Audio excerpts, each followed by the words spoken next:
climate disasters, wildfires, they affect us all.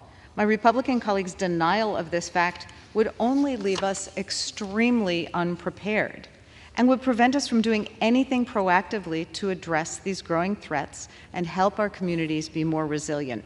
Ultimately, it's our constituents and future generations of Americans who will suffer the consequences of these kind of policy failures. Additionally, just as families have started taking advantage of provisions in the Inflation Reduction Act that reduce their home energy costs, this bill would increase energy bills for hardworking Americans.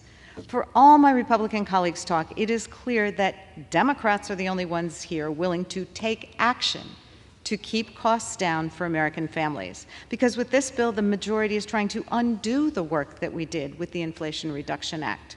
They want to slash funding for programs that help people to weatherize their homes, purchase efficient appliances, and have the ability to heat their homes, the money to do it. These programs have the potential to save Americans thousands of dollars a year. For the past several months, I've been holding meetings across my district to talk to constituents about these measures and help them access to improve their lives and their budgets. And now House Republicans want to take this away. This bill also blocks funding for initiatives that direct investments to our underserved communities most overburdened by pollution. My region has long struggled with dangerous air quality and its negative health impacts, leading to high rates of cancer and some of the highest rates of childhood asthma in our nation. Federal investment is needed to ensure that kids in my district and across the country can grow up healthy and have bright futures. But in kneecapping this important work, it seems that my colleagues on the other side of the aisle are more concerned with catering to polluters than the health of our children, and I find that incredibly disappointing. We're also considering today H.R. 4364, the legislative branch funding bill. Unfortunately, this legislation undermines the important work of this institution and threatens Congress's ability to move into the future and serve its constituents and America today, rather than in the 19th century or so. I served on the Bipartisan Select Committee on the Modernization of Congress for 2 years. And since then, I've followed its subsequent work to produce recommendations on how to make Congress work better for the American people. Ultimately, that committee passed over 200 bipartisan recommendations, including recommendations related to diversity and inclusion among our staff here in Congress. Leading businesses around the globe have embraced diversity and inclusion because they know that a diverse workforce is more effective. Despite the successes we've seen in other sectors, it seems my Republican colleagues here in the House want to go backwards. Troublingly, they want to eliminate the Office of Diversity and Inclusion here on Capitol Hill. A well-functioning legislative branch is critical to our democracy, and I know our democracy is strongest when members of Congress and their staff look like the America we're here to represent.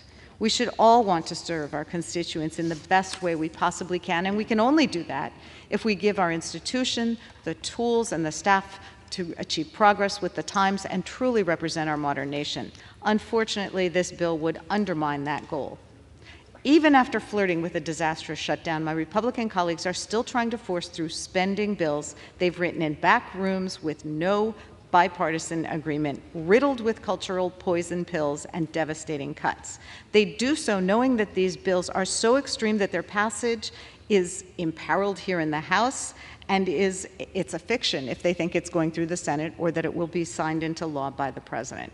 And this continued dysfunction only hurts America and throws our country into chaos. The bottom line is, the House needs to do better than this. The American people deserve better than this. I strongly oppose both of these bills, and I reserve the remainder of my time. Gentlewoman reserves. Gentleman from Pennsylvania is recognized. Thank you, Madam Speaker. I've got to share a story about Secretary Granholm because you just can't make this stuff up. And NPR reported this story, which makes it even more rich. So Secretary Granholm took a 4-day EV propaganda road trip on the taxpayer's dime. That turned into an absolute nightmare for the secretary. At a stop in Georgia, there was only one available EV charging station for the secretary's motorcade. So what did she do? Well, they had the Department of Energy, their advance team, who were traveling in gas-powered vehicles, I might add. They had that advance team go in and reserve a spot while others waited in long lines, battling the summer heat. Rightfully, a family that was traveling with a baby actually called the police on Secretary Granholm and her advance team. Earlier this year, Granholm stated, and I quote, "We can all learn from what China is doing," end quote, regarding climate policies. Well, let's just talk about what China is doing, because that is about as laughable as the story about her failed propaganda trip. China emits 30% of the world's global emissions. They emit more than the developed world combined. They emit more than the United States, the EU, and Japan combined. By far the largest polluter in the world. My friends across the aisle, they'll say nothing to criticize China, by the way. China's coal-fired power plants generate more than 23% of all forms of U.S. energy combined. And they are allowed to increase their emissions through 2030 under the laughable Paris Climate Accords. We could all laugh at this if it wasn't for the devastating effects that Democrats' climate policy has on the working class in America and for our competitive edge on our #1 adversary on the world stage, and that is China. With that, I reserve. Gentleman reserves. The gentlewoman is recognized. Thank you, Madam Speaker. I would like to yield 2.5 minutes to the gentleman from Massachusetts, the distinguished ranking member of the Committee on Rules, Mr. McGovern. Gentleman is recognized. I thank the gentlelady for yielding. Let me just say to the gentleman from Pennsylvania, nobody has been tougher on China than yours truly here. And I take a back seat to no one, and I don't want to be lectured. Madam Speaker, I wasn't going to speak on this rule today, but I feel compelled to say something because I see a pattern developing that I think needs to be called out. And it needs to be called out plain and simple. They are taking their awful appropriation bills on agriculture and foreign policy and now energy and water and legislative branch. And as the gentlelady from Pennsylvania pointed out, they all have these deep cuts. And then they are loading them up with MAGA culture war crap. I think people ought to understand in plain terms what they are doing. So let's focus on some specifics. They say it's about woke Democrats this and woke Democrats that. I mean, give me a break. They want to get rid of an office here on Capitol Hill which promotes staff diversity and inclusion. Like, who wants less diversity? If you want everyone here to look the same, just say so. They want to make it illegal to put a pride flag up next to a U.S. flag, by the way, at an embassy during Pride Month. That's woke? I mean, like, what's wrong with them? In one of these bills, they want to make it so that you can use taxpayer money to fire people for being gay. I mean, really? I mean, with all the problems in the world, this is what they focus on? This is what keeps them awake at night? This is nuts. This isn't about religious freedom. This is about giving people freedom to discriminate. And if they want to be bigoted, so be it. But don't use the United States government and taxpayer dollars to reinforce and spread your backward views. And the reason I wanted to come down here is that this isn't just about politics. Hate crimes against the LGBTQ community are going up. And my colleagues come to the floor not only failing to denounce that, but advancing ideas which signal to people that it's okay to discriminate, that it's okay to hate. It's sick. I get it. This is popular in the extreme MAGA world, but I thought there were some moderate voices on the other side that might find this as offensive as I do. But I guess I'm wrong, because Republicans continue to blindly come down here and support these hateful policies and vote for them time after time after time. And I just hope that the next speaker, whoever that may be, and maybe we'll find out today, I hope whoever that may be will do a better job of preventing this garbage from coming to the floor. But looking at the Republican Party in 2023, gentleman's time has expired. The gentleman from Pennsylvania is recognized. Thank you, Madam Speaker. Well, you can't, let me be clear about something. You cannot be anti-China and be pro-EV. You can't be anti-China and be pro-Green New Deal. These things are completely incompatible with each other, and let me explain this. Throughout the Biden presidency, his administration has been dead set on advancing the foolish, reckless, and extreme Green New Deal agenda. This path forward has propped up our adversaries, such as China, who we now rely on for critical minerals to build the expensive EVs that liberals like to parade around in their affluent suburban neighborhoods. And Biden Biden's officials openly acknowledge that fact. During an appropriations subcommittee hearing earlier this year, the Interior Secretary admitted that the Biden administration's Green New Deal policies actually make our nation more reliant on China. She admitted it at the hearing.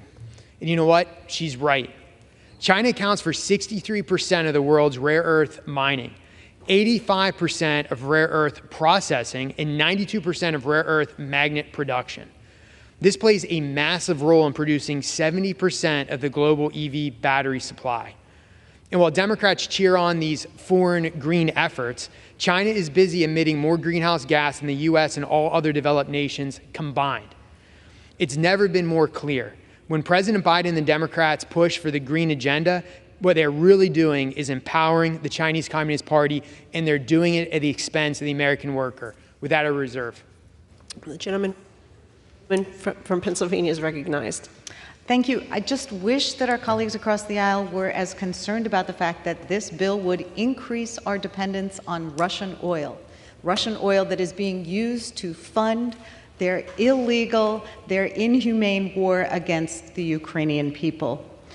Madam Speaker, if we defeat the previous question, I will offer an amendment to the rule to provide for consideration of a resolution which clearly states that it's the People's House's duty to keep our promise to American workers and seniors to protect and preserve Social Security and Medicare and fight against any cuts to these vital programs. Madam Speaker, I ask unanimous consent to insert the text of my amendment into the record along with any extraneous material immediately prior to the vote on the previous question. Without objection. Thank you. Madam Speaker, now to discuss our proposal, I yield 2 minutes to the gentlewoman from California, Ms. Kamla Gardav. The gentlewoman is recognized for 2 minutes. Thank you, Madam Speaker. I have to tell you there is a virus infecting this Congress, and it is not the Rona. It is Republican testosterone poisoning. All year long, we have heard not one peep from Republicans about Social Security or Medicare. Nothing. They have been passing legislation that erodes the health protections of Americans and then high-fiving after these horrible bills pass. But they won't admit that 63 million seniors will be hurt by their cuts to Social Security. So watch out, Granny, because they are coming for you. Or that they will cut the lifeline of millions that depend on Medicare to survive. Instead, we've been stuck in this Republican romper room. The American people don't want to hear your lies, and they don't want to watch your Republican civil warfare meltdown. They care about their health care, jobs, keeping the government open, growing the economy, and protecting us at home and abroad. They care about being able to put food on the table and having a home to go to. They care about having a Social Security check in the mail, one that they were promised for their years of work. They care about what's real to them, and you're not it. For this reason, I ask my colleagues to defeat the previous question so that we can bring up H.R. 178, an important piece of legislation affirming the House's commitment to protecting Social Security and Medicare. With that, I yield back the balance of my time.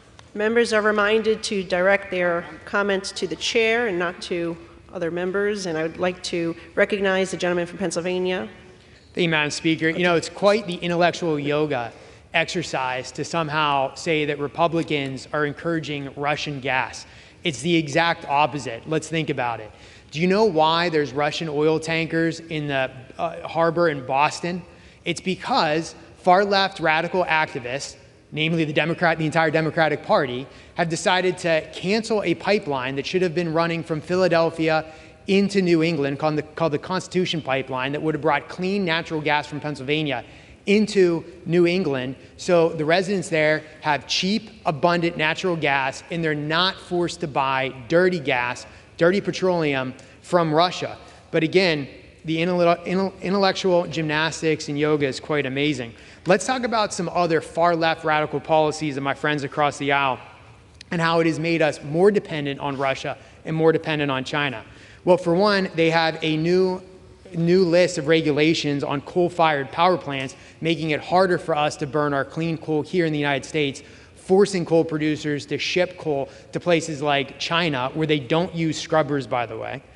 They decide that liberals across the aisle ended the Keystone XL pipeline, coincidentally killing tens of thousands of union jobs that they purport to support. They also canceled federal oil and gas leasing on federal land. So I ask you, which policies make us more dependent on Russia? Ours or the radical left's? With that, I reserve. Gentleman reserves. The gentlewoman from Pennsylvania is recognized. Yes, Madam Speaker, I would like to yield 3 minutes to the gentlewoman from Texas, Ms. Jackson Lee. The gentlewoman from Texas is recognized for 3 minutes. I thank the gentlelady from Pennsylvania for her leadership and the manager of this rule that we now have on the floor of the House. I stand here in the name of so many Americans that live in cities and rural communities that are so dependent on the federal funding that helps to bridge local government's funding, and also those who are most vulnerable in our nation. And so as I rise today, Democrats come together to stop the shutdown. And I said earlier there was applause across my district. But at the same time, bills were passed that really shocks me. Again, bills were passed that cut $800 million from Women, Infants, and Children's program dealing with feeding babies. Feeding babies. And then one of the most talked about issues across America, we just saw something where Habitat for Humanity is building 39 homes under the name of the great President Jimmy Carter and his wife. And here we are cutting $1 billion to $500 million from the Home Investment Partnerships Program that directly deals with the funding that is necessary. Can you believe cuts in Medicare? Can you absolutely believe that that is what's happening and the bills are being passed by the Republican majority? Now, I thought they were concerned about Homeland Security. I served on this committee since 9/11, but border management funding has been severely cut. Shelter and services programs, the very programs that are needed by those who come seeking asylum or even those who come whose asylum will be rejected. But the burden is on those local cities. And the USCIS, Transportation Security Administration, all receiving cuts. And then, of course, we are dealing with this particular legislation, Ledge and Energy and Commerce. It is important to note that funding dealing with water, dealing with climate, dealing with renewables are all being cut. I offered amendments in particular to deal with water that was not accepted. I offered amendments to ensure that DACA residents could be hired, which we have done before. Those are individuals that did not spend any time in their foreign land, brought here as children, and are now doctors, paramedics, lawyers, teachers because of the DACA program, and we cannot hire them. How insensitive is that? And then the attacks against the LGBTQ plus community. All of the amendments throughout the entire time that have attacked them. And to get rid of the diversity office that we work so hard for, to ensure that this Congress, the People's House, the United States Senate, reflects the wonderment of America, this wonderful experiment that the world looks to and says how great this land is. My country, 'tis of thee, sweet land of liberty. That is what America is to people. How can we, appropriations after appropriations, put these poison pills? So we stopped the shutdown, but I can say to you is there's more work to be done. We don't know what the vote will be on the floor today, but I want whatever happens, as I've said before, to be for the best for the American people. That's Democrats leading. Gentlewoman's I yield time back. has expired. Reserve. The gentlewoman reserves. The gentleman from Pennsylvania is recognized. Thank you, Madam Speaker. I'd like to yield 4 minutes to my good friend from New York and fellow member of the Rules Committee, Mr. Langworthy. Gentleman is recognized for 4 minutes. Thank you to the gentleman from Pennsylvania, my Rules colleague. Madam Speaker, the Biden administration, through the Department of Energy, is making life harder for Americans and jeopardizing our energy security. Through gradually increasing efficiency standards, rebate programs, and other regulatory carrot and stick measures. This administration is determined to take perfectly reliable, affordable, and efficient appliances off the market and out of reach for ordinary Americans. The regulatory agenda being carried out at the Biden Department of Energy is a death by 1,000 cuts strategy that will leave Americans sincerely worried about how they will be able to afford to heat their homes in the coming years. From gas stoves to furnaces to air conditioners, the Biden administration is forcing Americans away from appliances and technologies that genuinely work and pushing them towards more expensive and less available options. Time and again, the left tells us that this hardship is the price we all must pay for a so-called greener and cleaner future. But in fact, these draconian measures do little to achieve that future, while depriving Americans of a quality of life we once took for granted. Madam Speaker, I'm proud to support the underlying legislation, H.R. 4394, because it will put the brakes on the out-of-control, out-of-touch regulatory state that has been unleashed on the American people by the Biden administration.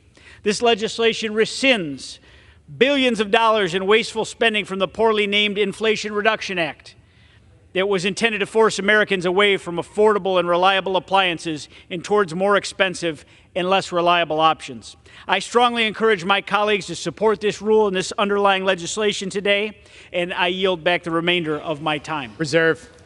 Thank you. The gentleman reserves. The gentleman from Pennsylvania is recognized. Thank you, Madam Speaker. I would like to yield 4 minutes to the gentlewoman from New Mexico, a distinguished member of the Rules Committee, Representative Leisure Fernandez. The gentlewoman from New Mexico is recognized for 4 minutes. Thank you. Just 3 days ago, Democrats voted to keep our government open. We told America how Republicans were slashing vital programs in their extreme appropriations bills. We voted down the Republican plan to drastically cut programs that keep our babies, children, and their mothers from going hungry, cut public school funding, cut agricultural investments, and cut support for small businesses. That's what the Republicans wanted to do, but the American people heard our warnings, and their voices rang through Congress, and finally, we had a clean continuing resolution without those cuts on the House floor. With support from the American people, Democrats led the way in keeping our government open. It is a continuation of our work from last Congress, where Democrats passed laws to make investments in our future energy independence and in our vision for rural development that's been lacking for decades. In Jeremiah 29:11, the Lord says, my plan is not for you to suffer, but for you to prosper, have hope and a future. Democrats show that we are ready and willing to make that prosperity plan a reality for Americans, and especially for rural America. For too long in rural America and in rural New Mexico, our families have been leaving the farms and ranches that give us our identity, our herencia, cultura, and importantly, that give us the food we eat. Last year, Democrats passed bill after bill to change this trend. We want to invest in rural America. Through the Inflation Reduction Act and the CHIPS and Science Act, we can build the next generation of innovation in places like rural New Mexico. I'm looking forward to an enchanted innovation hub in New Mexico. But now that Republicans are in charge, they want to gut those bills, making rural families pay more and get less. The Republican energy bill we're considering today wants to gut rural projects like the Sunzia line in Corona, New Mexico, which just installed the largest wind farm in the country. I call it the Route 66 of renewable energy. These wind farms are generating revenues for multiple local ranchers. Let me tell you something. Many ranchers in the country don't make a profit. USDA reported in 2020 that ranchers didn't generate enough profit to cover their own living expenses and debt obligations for 9 out of 10 years. The Democrat Prosperity Plan changes that equation and allows ranchers to earn revenue from clean energy and from food production. What's more, a wind farm in a rural county like Lincoln, New Mexico, will provide $1.3 billion in taxes in 30 years. Lincoln County has never seen such revenue before and can use it to invest in rural health care and behavioral health. But rather than build on the transformational investments that Democrats made to support our rural communities, what are the Republicans doing? Gutting our progress. They want to look backwards. Indeed, all the appropriation bills that the Republicans are putting forth hurt American competitiveness, they hurt rural areas, and they hurt families who need to save money. Rather than incentivizing the programs that our children will need to save this planet and outcompete China, Republicans are taking us backwards. I urge my colleagues to vote for a future where the Democratic Prosperity Plan can become a reality. I urge my colleagues to vote no on this rule. And with that, I yield back. Thank you. Gentlewoman reserves. The gentleman from Pennsylvania is recognized. Thank you, Madam Speaker. Talking more about the Democratic fascination with helping China, let's go back to 2022. In 2022, gas prices hit an all-time record high. And instead of reversing the failed policies of the Biden administration that actually led to gas prices increasing at that rate, instead of doing that, Biden sold 180 million barrels from the Strategic Petroleum Reserve to temporarily lower gas prices in a cheap political gimmick. Well, what did this do? This drained our emergency energy supply to its lowest level since the 1980s, the lowest level since I was born. And who benefited the most from this? Well, it wasn't the American worker, it was China. According to the Department of Energy, China's state refining company bought 2 million barrels of Strategic Petroleum Reserve oil in 2022. So instead of powering China's economy, House Republicans are passing legislation this week that actually lowers energy costs, that ends radical Green New Deal programs, and restores our energy independence. I reserve. Gentleman reserves. The gentlewoman from Pennsylvania is recognized. Is the gentleman prepared to close? Prepared to close. Okay. Reserve. Who's Oh, I'm sorry. I go. The gentlewoman is recognized. Okay, thank you. Funding the federal government is not a game. The American people who elect us to Congress depend on us to solve real problems. They don't send us here to play politics with their lives and our country's future. The incompetence, extremism, and infighting we've seen on display from our Republican colleagues is not serious governance. It's dangerous, it's destructive behavior, and it makes wholly clear that there are members of this body who care more about making headlines than the job they were sent here to do. Madam Speaker, our budgets reflect our priorities. Democrats are here to put people over politics, and these bills make it clear that my Republican colleagues are prioritizing scoring political points over working for American families or strengthening this body and our democracy or protecting our planet. Madam Speaker, I urge my colleagues to oppose the previous question and the rule, and I yield back the balance of my time. The gentleman from Pennsylvania is recognized. Thank you, Madam Speaker. I'm prepared to close, and I would yield myself the balance of my time. Madam Speaker, it's clear. President Biden's energy policies benefit our foreign adversaries, not the American worker. The Biden administration has made our vehicle market heavily dependent on communist China. The administration has also cut deals with Iran. I might remind everybody that Iran is a state sponsor of terror. And the fact that the Biden administration released $6 billion in oil revenue, they released that money that will fund terrorist operations against the United States and our #1 ally in the Middle East, Israel. And recently, the president drained our strategic oil reserve to the lowest levels, and to what end? To fuel China's economy. Earlier this year, FERC Commissioner Mark Christie predicted in a Senate hearing that our energy grid is, and I quote, heading for a very catastrophic situation, end quote. And why is this? Well, it's because of the far left's rush to foolish green policies.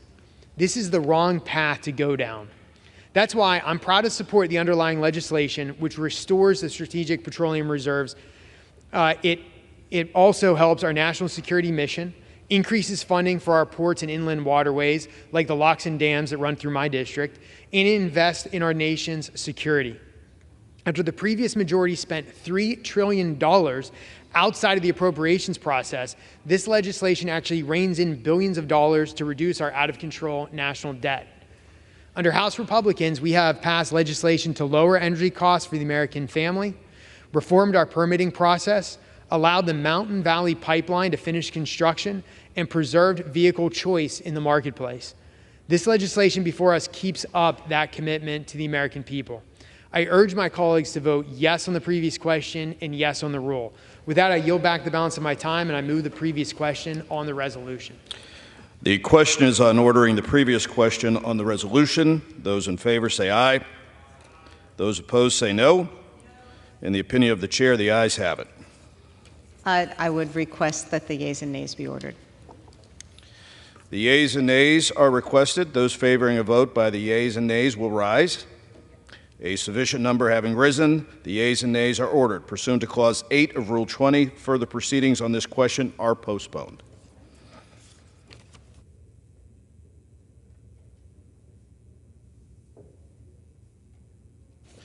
Pursuant to Clause 12A of Rule 1, the Chair declares the House in recess subject to the call of the Chair.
The House will be in order. Proceedings will resume on questions previously postponed. Votes will be taken in the following order. Ordering the previous question on House Resolution 756 and adoption of House Resolution 756 if ordered. The first electronic vote will be conducted as a 15-minute vote. Pursuant to Clause 9 of Rule 20, the remaining electronic vote will be conducted as a 5-minute vote. Pursuant to Clause 8 of Rule 20, the unfinished business is the question on ordering the previous question on House Resolution 756, on which the yeas and nays were ordered. The clerk will report the title of the resolution. House Calendar Number 45, House Resolution 756, Resolution providing for consideration of the bill, H.R. 4394, making appropriations for energy and water development and related agencies for the fiscal year ending September 30th, 2024, and for other purposes, and providing for consideration of the bill, H.R. 4364, making appropriations for the legislative branch for the fiscal year ending September 30th, 2024, and for other purposes. The question is on ordering the previous question. Members will record their votes by electronic device. I remind my fellow colleagues, this is a 15-minute vote.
On this vote, the yeas are 218, the nays are 207. The previous question is ordered. The question is on adoption of the resolution. Those in favor will say aye. Those opposed, no. Opinion of the chair, the ayes have it. Gentlelady from Pennsylvania. Mr. Speaker, we would request a roll call vote on the rule. Roll call vote is requested. Those favoring a roll call vote will rise. Sufficient number having risen, a roll call vote is ordered. Members will record their votes by electronic device. This is a 5-minute vote.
On this vote, the yeas are 218, the nays are 208. The resolution is adopted.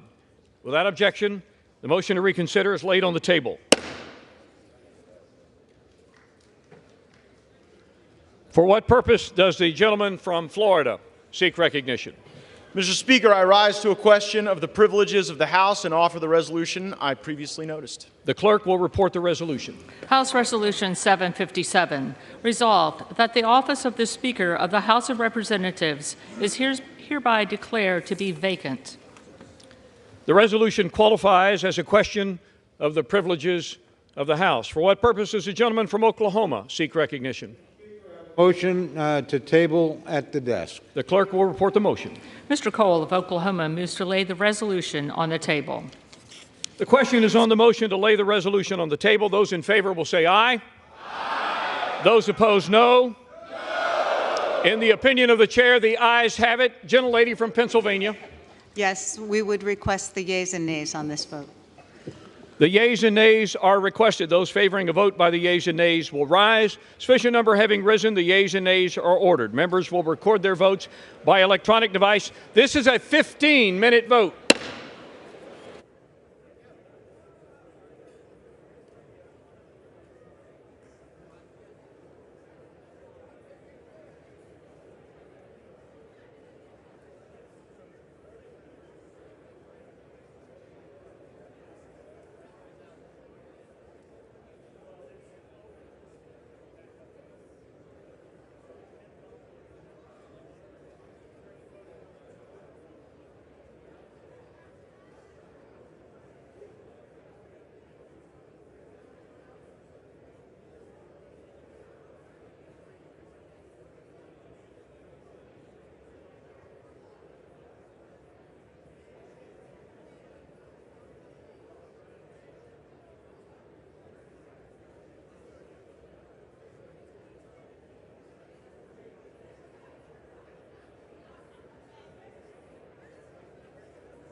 On this vote, the yeas are 208, the nays are 218. The motion is not adopted. Pursuant to Clause 2A2 of Rule 9, the gentleman from Florida, Mr. Gates, and the gentleman from Oklahoma, Mr. Cole, will each control 30 minutes. The chair recognizes the gentleman from Florida. Thank you, Mr. Speaker. I yield such time as he may consume to my colleague from Virginia, Mr. Good. Gentleman from Virginia, Mr. Good, is recognized for such time as he may consume. And before the gentleman speaks, may I remind my colleagues that all parties need to be heard. Would you please clear the well and clear the aisles? And any extraneous conversations need to be taken from the floor.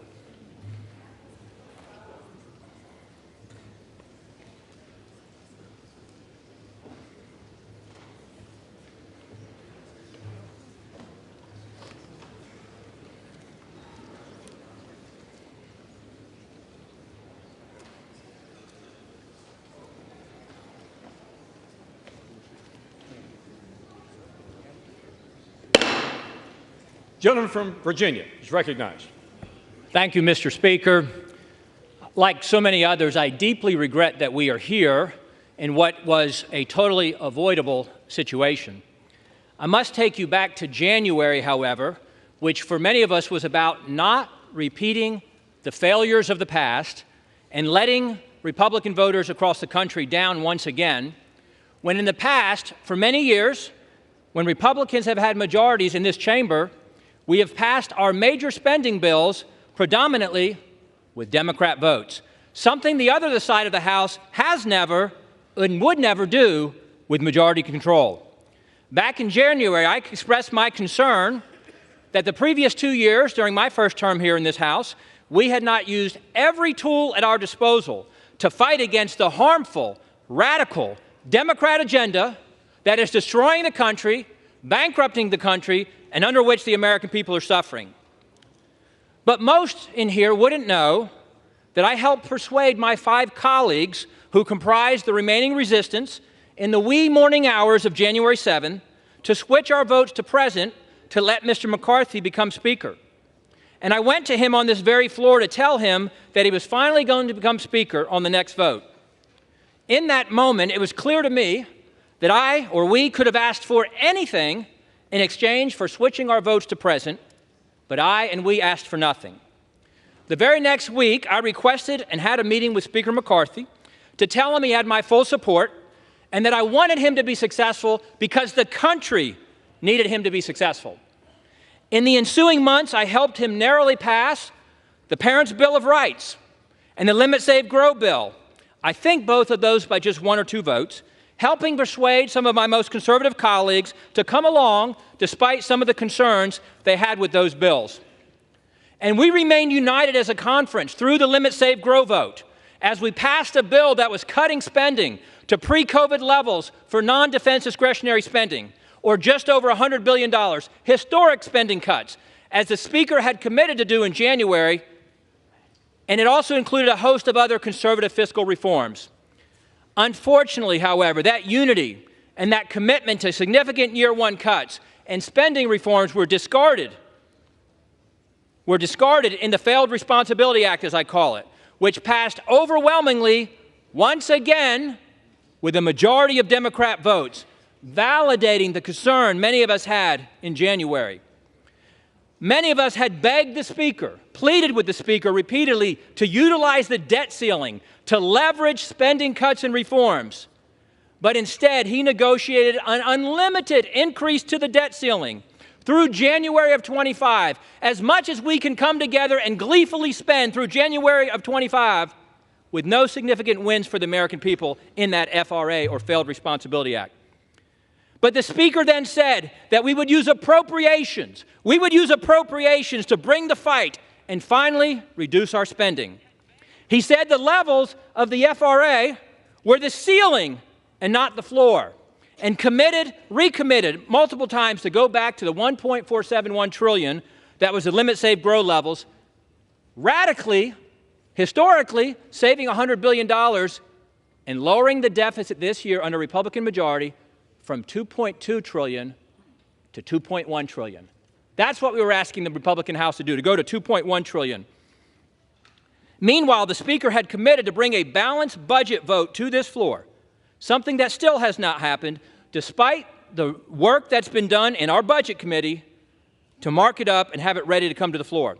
He also promised that we would bring all 12 appropriation bills well before the September 30 fiscal deadline. We did not. We simply, as Republicans, needed the Speaker to cast the vision, request the support of the entire conference, all of whom voted for the limit, save, grow levels, except for 4 who wanted to go even further, to lead us in joining him, sticking with him, supporting him, and sending the most conservative spending bills with the most conservative cuts possible to the Senate as the best starting position for negotiations with the Senate. Many of us begged and pleaded with the Speaker to do that over the past 5 months. When the Speaker failed us to pass our spending bills, bringing only 1 of 12 to the floor before the August district work period, members began to negotiate amongst themselves without the Speaker to find compromise. I was among those who reluctantly agreed last month to split the difference between failed responsibilities 1.586 and the limit, save, grow 1.471. I reluctantly agreed to do that, to go to 1.526 in order to pass our bills on to the Senate. We then essentially forced the Speaker, with the pressure of the calendar, the debt ceiling, or excuse me, the shutdown threat of the calendar, to bring those 4 bills to the floor last week, all of which I voted for, despite some of them not cutting to the levels we'd agreed to and other concerns I had with the bills. I reluctantly voted for the 30-day conditional CR, or continuing resolution, because it cut an additional $10 billion in the month of October, going back to the pre-COVID 1.471 levels for defense, non-defense discretionary, 30%, and it had border security. I voted for that. However, when that vote failed, the Speaker this past Friday in the Republican conference meeting made it abundantly clear that he was willing to do anything to avoid the temporary discomfort and the pressure of a pause in the 15% of the non-essential federal government operations, which would guarantee that we would lose to the Senate Democrats and the White House. If you're not willing to say no, then you're guaranteed to lose. And that was confirmed with the passage of the unconditional 45-day CR this past Saturday, once again with 209 Democrat votes. The Republican bill, 209-1 Democrats, 51-0 on the Senate side. The Speaker fought through 15 votes in January to become Speaker, but was only willing to fight through 1 failed CR before surrendering to the Democrats on Saturday. We need a Speaker who will fight for something, anything, besides just staying or becoming Speaker. If there was ever a time to fight, with $33 trillion in national debt, a $2 trillion deficit this year, 40-year high inflation, 20-year high interest rates, a downgraded credit rating, and for the first time in modern history, the polls showing, despite all the help of the media blaming Republicans in the House, the polls showed that the public was blaming Biden and the Democrats for an imminent shutdown. If not fight now, when would we fight? Now is and was the time. With the Democrats driving the fiscal bus off the cliff at 100 miles an hour, we cannot simply be content to be the party that slows it down to 95 just so we can sit in the front seat and wear the captain's hat. Our current debt and our spending trajectory is unsustainable. We need a Speaker, ideally somebody who doesn't want to be Speaker and hasn't pursued that at all costs for his entire adult life, who will meet the moment and do everything possible to fight for the country. A red line was crossed for me, I regret, on Saturday, and chose regret that I must vote against the motion to table as I did and to vote to vacate the chair. And I yield back. Gentleman from Florida reserves his time. Gentleman from Oklahoma, Mr. Cole. Thank you very much, Mr. Speaker. I share one thing in common with my friend from Virginia. This is a very sad day, and certainly a day I never expected to have to live through. You know, I think broadly speaking, as I look across this floor, you can divide members into 3 groups. I'm very happy to be in the first group. The overwhelming majority of my party supports the Speaker that we elected. We're proud of the leadership he's shown. We're proud of the manner in which he's been willing to work with everybody in our conference and, I believe, in this chamber. There's a second group, small group. Honestly, they're willing to plunge this body into chaos and this country into uncertainty for reasons that only they really understand. I certainly don't. And then there are friends on the other side. I mean friends, honestly, with great sincerity. I have a lot of friends over there. And I recognize that my friends on the other side have a very complex set of partisan, personal, and political calculations to make. And I certainly wouldn't presume to give them any advice about that. But I would say, think long and hard before you plunge us into chaos, because that's where we're headed if we vacate the speakership. You know, I personally think there's really three reasons why we've come to this point. That's because at each three of these critical minutes, the Speaker did the right thing. First, there was a Speaker vote. You know, he got 85% of the vote in our conference, 90% of the vote from Republicans on this floor. Yet we had a small group that decided, no, they would dictate what they want. He didn't let that happen. He fought. Now, he fought for himself, but he fought for 90% of us, too, that wanted him to be the Speaker. And I appreciate that. Then, of course, we had the debt ceiling deal. Nobody here thought he could pass a bill. Nobody in America thought he could pass a bill. He did what speakers are supposed to do. He passed the bill. Then he sat down and negotiated with a Democratic Senate and a Democratic president and came back with a good deal, a deal that will limit spending. He did the right thing. Finally, last Saturday on this floor, we were on the verge of a government shutdown that the vast majority of members in this chamber did not want. A substantial majority on my side, an overwhelming majority on the Democrat side. He put his political neck on the line, knowing this day was coming, to do the right thing for the country, without a doubt. My friends and I agree on that, whether or not we agree on the Speaker. He did the right thing. He did the right thing, I think, for this institution. He showed it could function in a time of crisis. And finally, I think he did the right thing for our party. He made sure that we could continue to negotiate and achieve some of the very objectives my friend from Virginia laid out, and achieve them in divided government, which calls for some degree of give and take. So I'm very proud of this Speaker. I'm very proud to stand behind him. Tomorrow morning, whether I win or lose, I'm going to be pretty proud of the people I fought with, and I'm going to be extraordinarily proud of the person I fought for, the Speaker of the House, Kevin McCarthy. And with that, I reserve the balance of my time.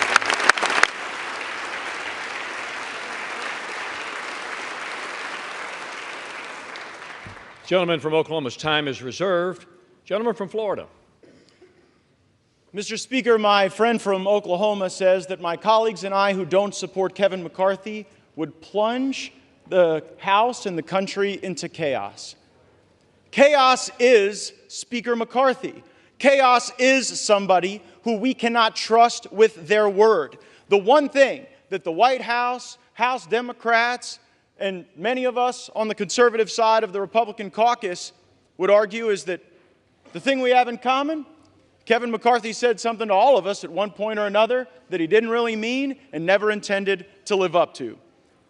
I don't think voting against Kevin McCarthy is chaos. I think $33 trillion in debt is chaos. I think that facing a $2.2 trillion annual deficit is chaos. I think that not passing single subject spending bills is chaos. I think the fact that we have been governed in this country since the mid-90s by continuing resolution and omnibus is chaos. And the way to liberate ourselves from that is a series of reforms to this body that I would hope would outlast Speaker McCarthy's time here, would outlast my time here, and would outlast either of our majorities. Reforms that I have heard some of the most conservative members of this body fight for, and some of the reforms that we've been battling for that I've even heard those in the Democrat caucus say would be worthy and helpful to the House, like open amendments, like understanding what the budget is. We have been out of compliance with budget laws for most of my life, most of many of your lives. And by the way, if we did those things, if we had single subject bills, if we had an understanding on the top line, if we had open amendments, if we had trust and honesty and understanding, there would be times when my conservative colleagues and I would lose, might be a few times when we'd win. There'd be times that we would form partnerships that might otherwise not be really predictable in the American body politic, but the American people would see us legislating. These last few days, we've suspended the momentum that we had established the week earlier, where we were bringing bills to the floor, voting on them, staying late at night, working hard. That's what the American people expect. It's something Speaker McCarthy hasn't delivered, and that's why I've moved to vacate the chair. I reserve. Gentleman's time is reserved. Gentleman from Oklahoma, Mr. Cole. Thank you very much, Mr. Speaker. I yield 2 minutes to my very good friend, Mr. Emmer from Minnesota. Gentleman from Minnesota, Mr. Emmer, is recognized for 2 minutes. Thank you. Kevin McCarthy has earned this. Under Speaker McCarthy's leadership, our House Republican majority has actually defied all odds and overperformed expectations again and again and again. It all started with the Speaker's race, when our Speaker, Kevin McCarthy, showed the American people how he would never give up.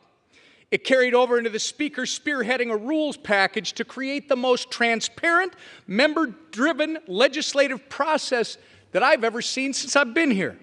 And since then, Speaker McCarthy's Republican majority has been successful in bringing common sense back to our nation's capital by passing legislation to affirm a parent's right to be involved in their child's education, bolster American energy production, fully fund veterans' care and benefits, fight back against the regulatory state, and continue delivering on our promise to rein in Democrats' reckless spending by passing fiscally responsible appropriations bills. We've also achieved historic conservative wins, like passing the strongest border security legislation in history, passing the first Republican-only NDAA in history, and passing the first Republican-only state and foreign operations appropriations bill. So many Americans are better off because of Kevin McCarthy's leadership. American families, job creators, entrepreneurs, service members, law enforcement officers, and the list goes on and on. These are just a few of our House Republican majority successes. But make no mistake, we need Kevin McCarthy to remain Speaker if we're going to stay focused on our mission of delivering common sense wins for the American people. We've shown Americans what success looks like when we come together as a team. Now it's time for us to stand together stronger than ever so we can get back to the work our majority was elected to do. I'm proud to support the Speaker as we continue championing conservative priorities that will put our country on a better path. Thank you, Speaker McCarthy. Gentleman from Florida. I yield back.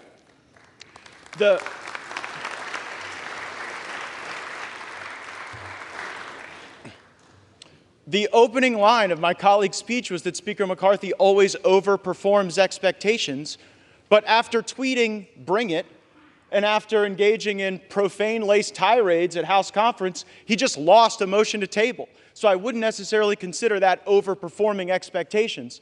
And time and again, I've heard my colleagues say that, well, he deserves it because he went through a tough speaker contest.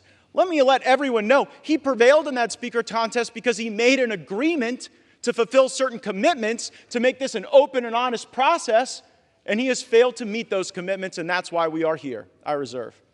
Gentleman reserves his time. Gentleman from Oklahoma, Mr. Cole. Thank you very much, Mr. Speaker. I yield 3 minutes to my very good friend, Mr. Jordan of Ohio. Gentleman from Ohio is recognized for 3 minutes. I thank the gentleman for yielding. On January 3rd, we said the 118th Congress is about 3 things. Pass the bills that need passed, do the oversight work that needs to be done, and stop the inevitable omnibus that comes from the United States Senate right before the holidays. Kevin McCarthy has been rock solid on all 3. We have passed the bills we told the American people we would pass. 87,000 IRS agents, that bill passed. Parents' Bill of Rights, that bill passed. Energy legislation passed. Border security, immigration enforcement legislation, the strongest bill ever to pass the Congress, passed earlier this year. We have done what we told them we were going to do. We can't help it the Senate won't take up those good common sense bills. They'll have to answer to the American people come Election Day. Oversight. We have done the oversight that we're supposed to do. Because of our oversight, we know that parents were targeted by the Department of Justice. Because of our oversight, we know that 51 former Intel officials misled the country weeks before the most important election we have. And because of our oversight, the Disinformation Governance Board at the Department of Homeland Security is gone. Because of our oversight, the memo attacking pro-life Catholics has been rescinded. Because of our oversight, unannounced visits to Americans' home by the Internal Revenue Service has stopped. That happened under Speaker McCarthy. And on the third one, on this side of it, we know there's a big old ugly bill coming at the end of the year, all kinds of spending, all kinds of garbage in it. We're still in that fight. Frankly, to Matt's point, we don't know how that one's going to shake out. But we do know this. We do know this. On Saturday, we didn't take the Senate's bill. They tried to send over and shove it down our throats on Saturday. We didn't take that bill. And it was a tough position he was in. There were 5 options on the table last week. Option 1 was to send a long-term CR over there that would have leveraged the 1% cut, something a bunch of us voted for, both parties. Couldn't get the votes for that one. Second option was to focus on the one issue the country now is completely focused on, the border issue. We couldn't get the votes for that one either. But when the Senate tried to send us that bill, he said no to it. I think the Speaker has kept his word. I know my colleagues and friends are saying different. I think he has kept his word on those 3 things that we talked about on January 3rd, and frankly, that entire week. He has kept his word. I think we should keep him as Speaker. I yield back.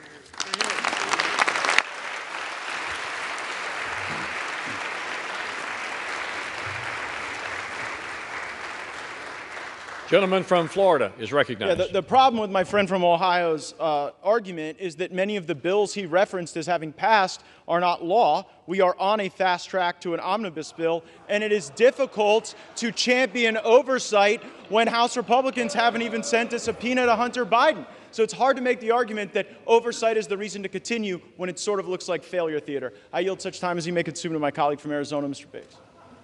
Gentleman from Arizona is recognized. How much time? What he consumes. So much as he may consume. Thank you, Mr. Speaker. This is a serious time. And my mind immediately goes to the young deputy from Cochise County who 2 nights ago, while trying to apprehend a runaway vehicle smuggling humans across the border, suffered major injuries, transported to Pima County, where he's in a Tucson hospital fighting for his life. I'm talking about a border that remains wide open, where drugs come through the Tucson sector, the most gotaways known and unknown of any sector along the border. Terrorists coming in. People conducting criminal conduct coming in, criminal gang members, human smugglers, sex traffickers. They're coming across our border to the tune of hundreds of thousands every month. Now, I appreciate my colleagues and their position, but I would suggest something. I don't think you can just skip to last weekend and say, oh my goodness, a CR came out last weekend on Saturday. I think we need to go back to January. I'll say this. This body came together on the Republican side, and we passed a good border security piece of legislation, H.R. 2. That's good. And then last week we passed the DHS bill and the DOD bills, which had funding for our CBP, ICE, military leaders, military men and women. But why were we successful in doing that? What happened to motivate us to get there? Well, for one thing, we didn't bother to pass the 12 appropriations bills as required under the Budget Control and Impounds Law of 1974. We didn't do it. And you know how many times that's not been done? 25 years in a row. And you know how many CRs this body has passed in that same period of time? 130. You know what that gets you? A $2 trillion plus structural deficit like we had in fiscal year 23. You know what that leads you to? A $33 trillion national debt, which is where we sit today. Leads you to somewhere north of $700 billion in interest payments. And you know why that happened? Because this body is entrenched in a suboptimal path and refuses to leave it. Refuses to leave that path. You cannot change if you're unwilling to change. We had every opportunity to change. We were promised change. We were promised we were going to go ahead and we were going to get those 12 bills done. And if we got those 12 bills done, do you know why you do 12 bills? Because it allows you to reduce spending, get rid of wasteful, duplicative programs. It allows you to set an agenda to restore fiscal sanity. We chose to not do it again. We were promised we'd do it. That's why at the end, some people said, we'll vote present. We'll go ahead. We're going to put our trust in Mr. McCarthy to become the Speaker. That didn't happen. I suspected that would be the case. That was my struggle. That was my struggle last November and December. I iterated it to this body, our conference anyway.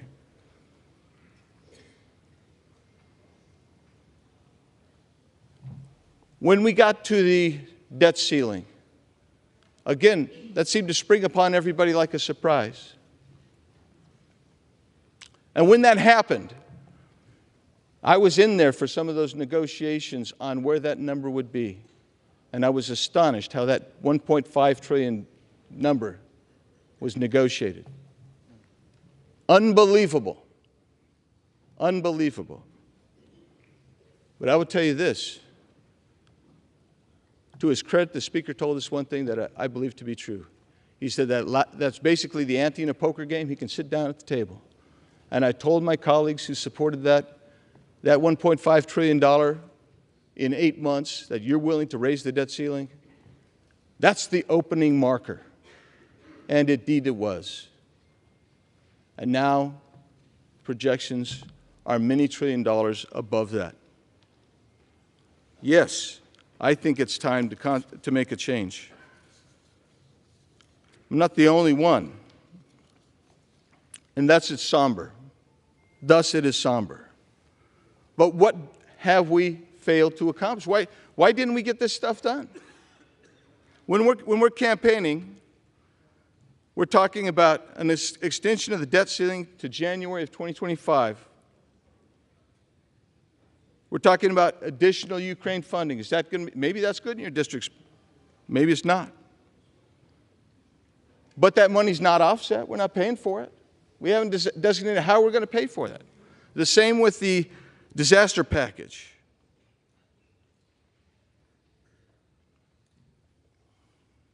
The IRS remains 80% increased.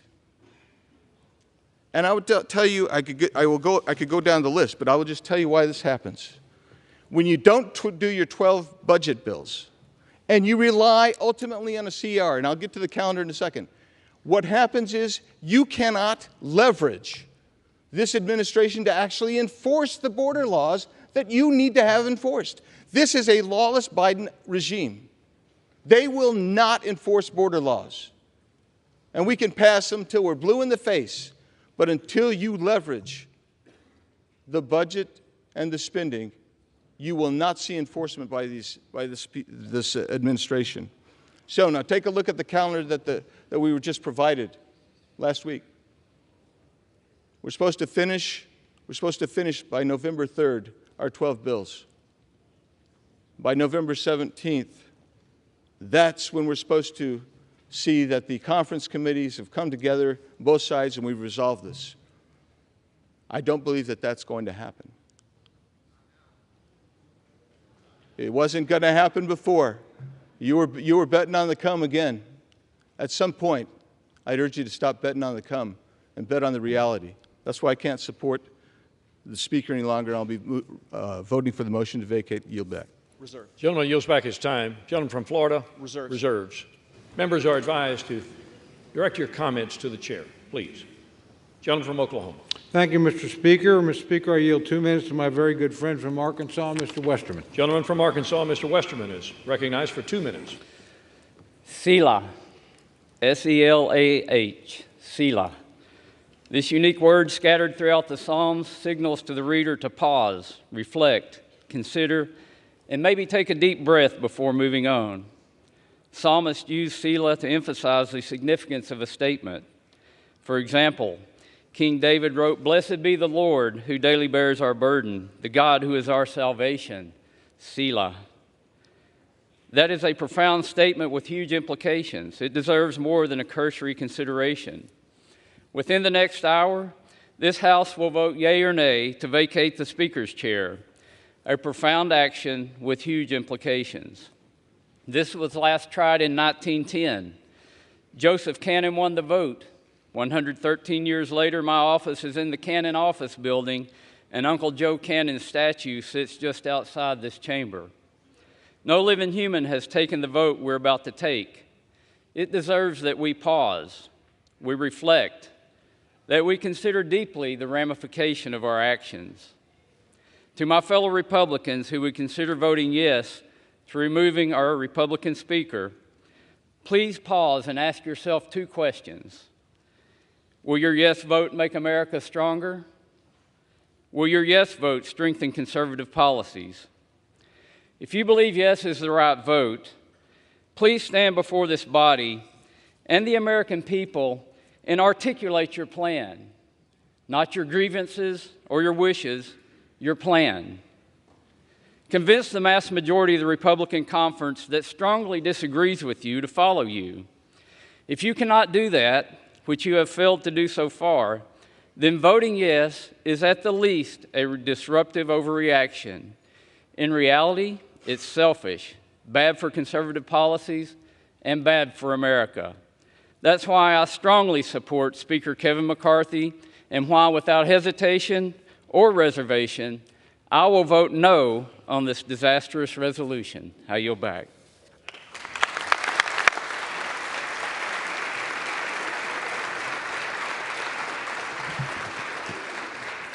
Gentleman from Florida. There's nothing selfish about wanting a Speaker of the House who tells the truth. I reserve. Gentleman reserves his time. Gentleman from Oklahoma, Mr. Cole. Mr. Speaker, I yield 2 minutes to my very good friend from Kentucky and fellow member of the Rules Committee, Mr. Massey. The gentleman from Kentucky, Mr. Massey, is recognized for 2 minutes.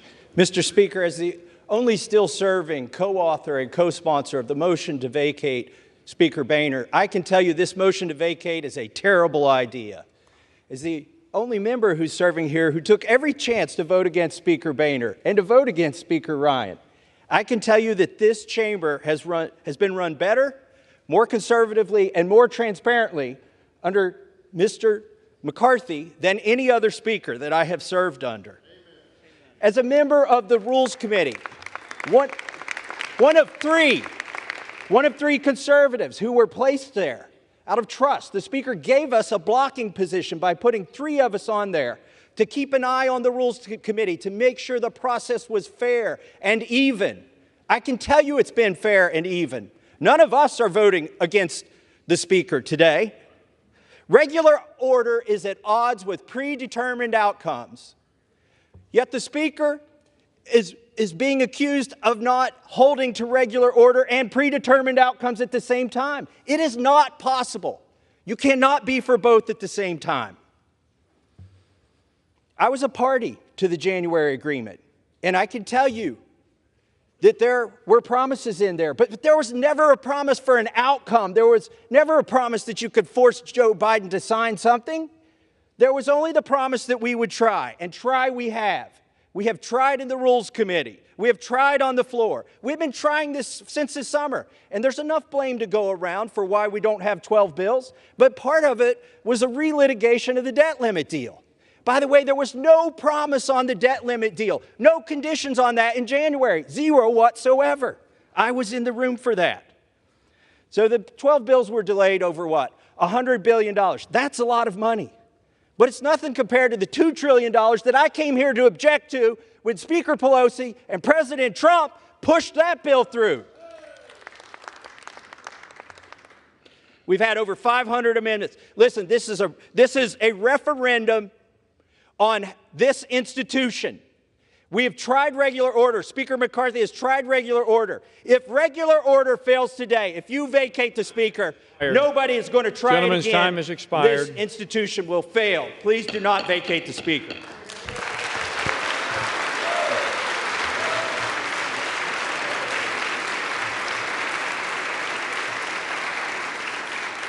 Gentleman from Florida. I reserve. Gentleman from Florida reserves his time. Gentleman from Oklahoma, Mr. Cole. Thank you very much, Mr. Speaker. I yield 2 minutes to my very good friend from California, Mr. McClintock. Gentleman from California, Mr. McClintock, is recognized for 2 minutes. Mr. Speaker, if there was ever a time for sobriety, wisdom, and caution in this House, it is right now. If this motion carries, the House will be paralyzed. We can expect week after week of fruitless ballots while no other business can be conducted. The Democrats will revel in Republican dysfunction, and the public will rightly be repulsed. It'll end when the Democrats are able to enlist a rump caucus of Republicans to join a coalition to end the impasse. This House will shift dramatically to the left and will effectively end Republican House majority that the voters elected in 2022. And this, in turn, will neutralize the only counterweight in our elected government to the woke left's control of the Senate and the White House at a time when their policies are destroying our economy and have opened our borders to invasion. There are turning points in history whose significance is only realized by the events that they unleash. This is one of those times. We are at the precipice. There are only minutes left to come to our senses and realize the grave danger our country is in at this moment. Dear God, grant us the wisdom to see it and to save our country from it.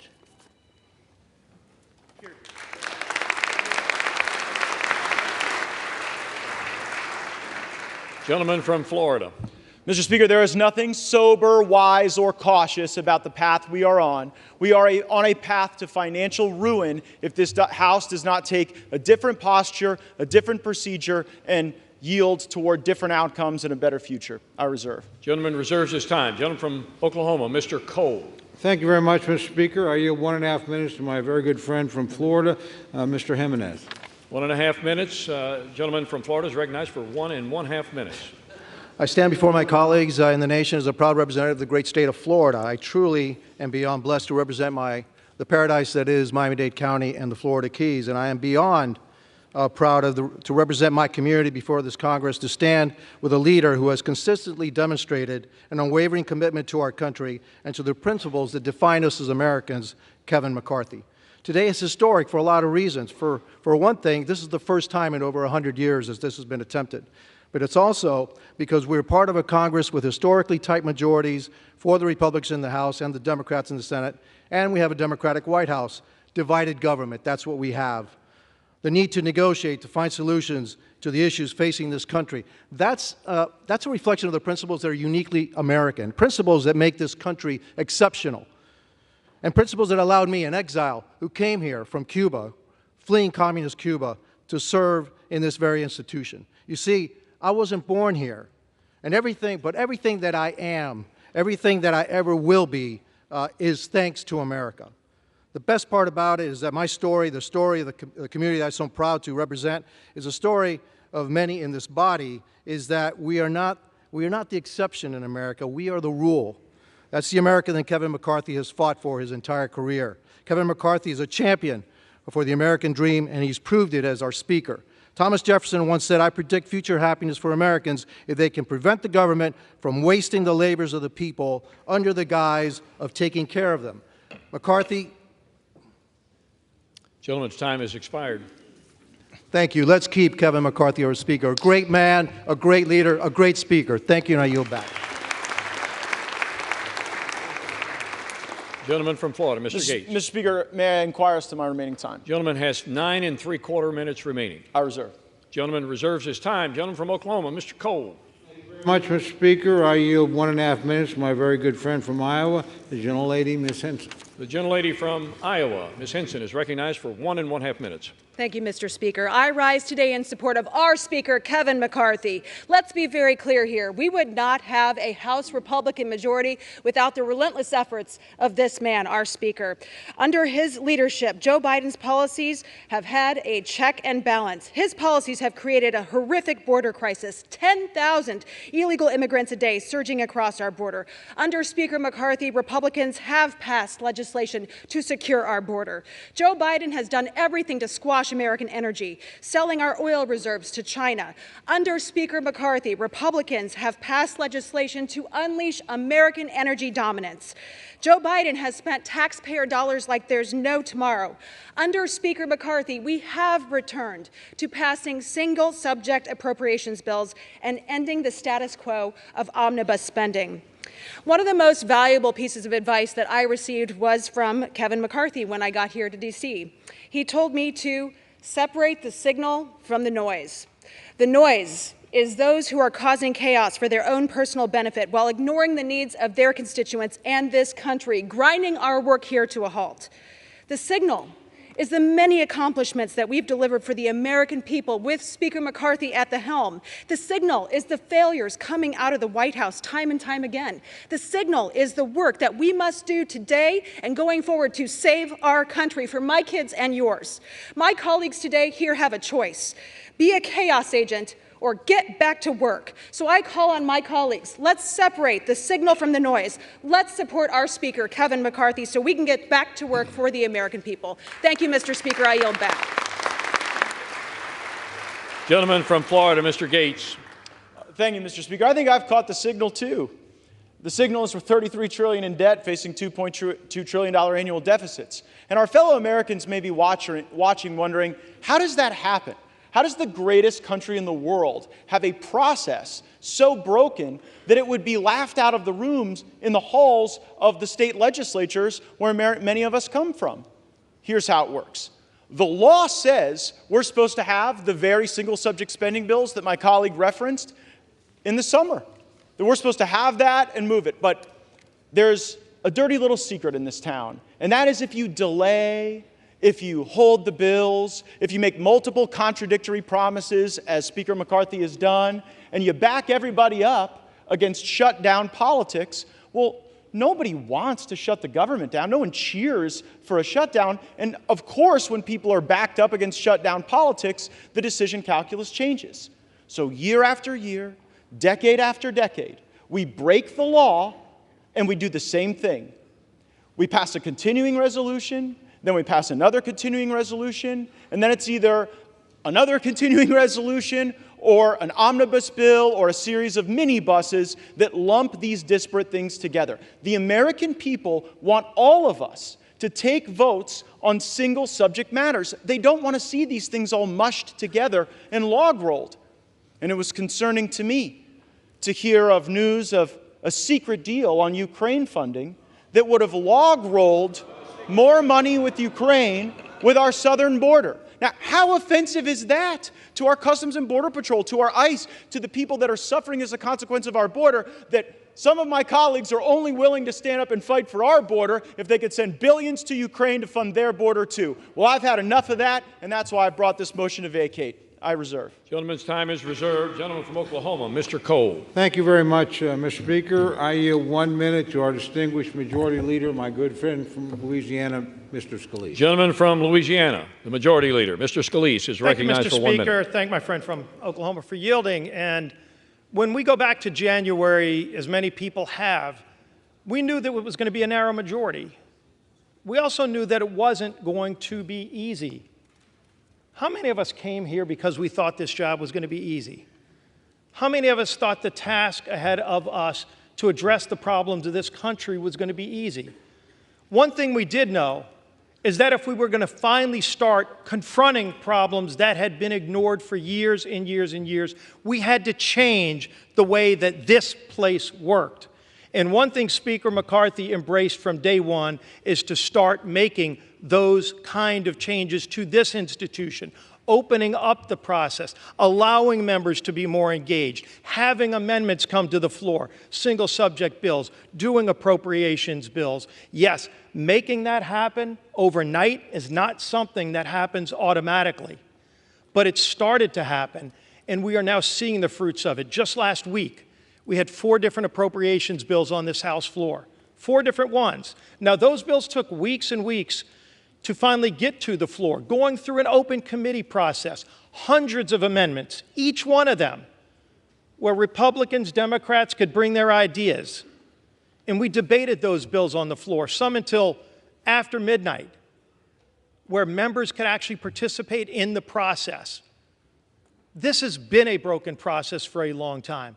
But it's a process where if we're going to confront the problems that families are facing, because right now we need to resolve our differences inside this House chamber before we can then go and fight for those families who are struggling. But every single day across America, families are struggling with real problems that we're going to have to get back to solving. And those problems are real for them. It's inflation, it's the economy, it's high energy costs. It's an open southern border that doesn't just affect the border states. It's affecting every state, Republican districts, Democrat districts. Everybody knows it. And it can be ignored by the White House, but this House is the only body that started to take action. When we, with H.R. 2, and then with the border bill last week, and with the action we took last week, over 70% of government funding passed out of the House. However everybody voted, Republican or Democrat, this House passed funding for over 70% of the federal government's operation, and it's sitting over in the Senate where they've passed 0. And we're going to beat up each other and talk about our internal processes, and we need to get our internal processes working better. But you know what? So does that other body over there, and so does the White House. Everybody in this town needs to be engaged in addressing these problems. But if we don't start here, and if we don't focus these next 45 days, because that's what we've got in front of us. We've got 2 bills this week. We've got 2 more appropriations bills next week. And if we're going to be confronting those, we've got to stay focused on our mission. What the other side does, let's continue to put pressure on them. But we also need to put pressure on ourselves to do our job. And Speaker McCarthy's been leading at the top of the level to make sure that we have the tools to do our jobs in a different way than the House has done it before. This House is going to have to continue to make those changes. But the American people sent us here to confront those problems. We're finally starting to. This isn't the time to slow that process down. We need to keep doing our work. We need to keep fighting for those families who are struggling. But so does the Senate, and so does the White House as well. Let's keep doing this work that we were sent here to do. I yield back.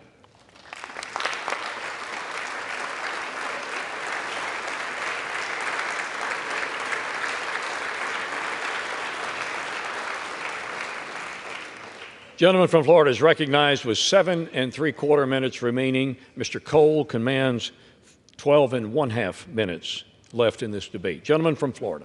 I agree with everything that the majority leader said in those remarks, except one thing. It is astonishing to hear any colleague give Speaker McCarthy credit for moving on to the single subject appropriations bills. As you heard my colleague, Mr. Biggs, say, that was never the plan from Speaker McCarthy. The week before we moved on to those single subject appropriations bills, the plan was another CR.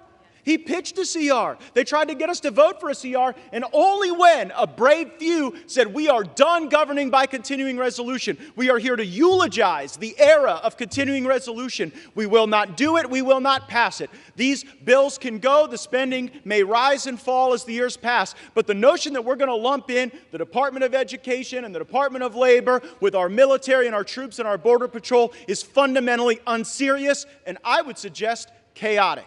We cannot do that. It was only because we forced that to happen. And by the way, if we continue with Speaker McCarthy, the appropriations process will go right back to what he wanted it to go back to. Just a sideshow, just a puppet show, just something to keep the hamsters on the hamster wheel as they continue to back people up against a calendar, centralized power with the lobbyists and special interests that move all kind of money through the leadership, and then that's how they get their way, and that's why the American people have been getting screwed decade after decade, and I'm not going to tolerate it anymore without a fight. I reserve. Gentleman's time is reserved. Gentleman from Oklahoma, Mr. Cole. Thank you very much, Mr. Speaker. I yield 2 minutes to my very good friend, fellow member of the Appropriations Committee, Mr. Garcia of California. Gentleman from California, Mr. Garcia, is recognized for 2 minutes.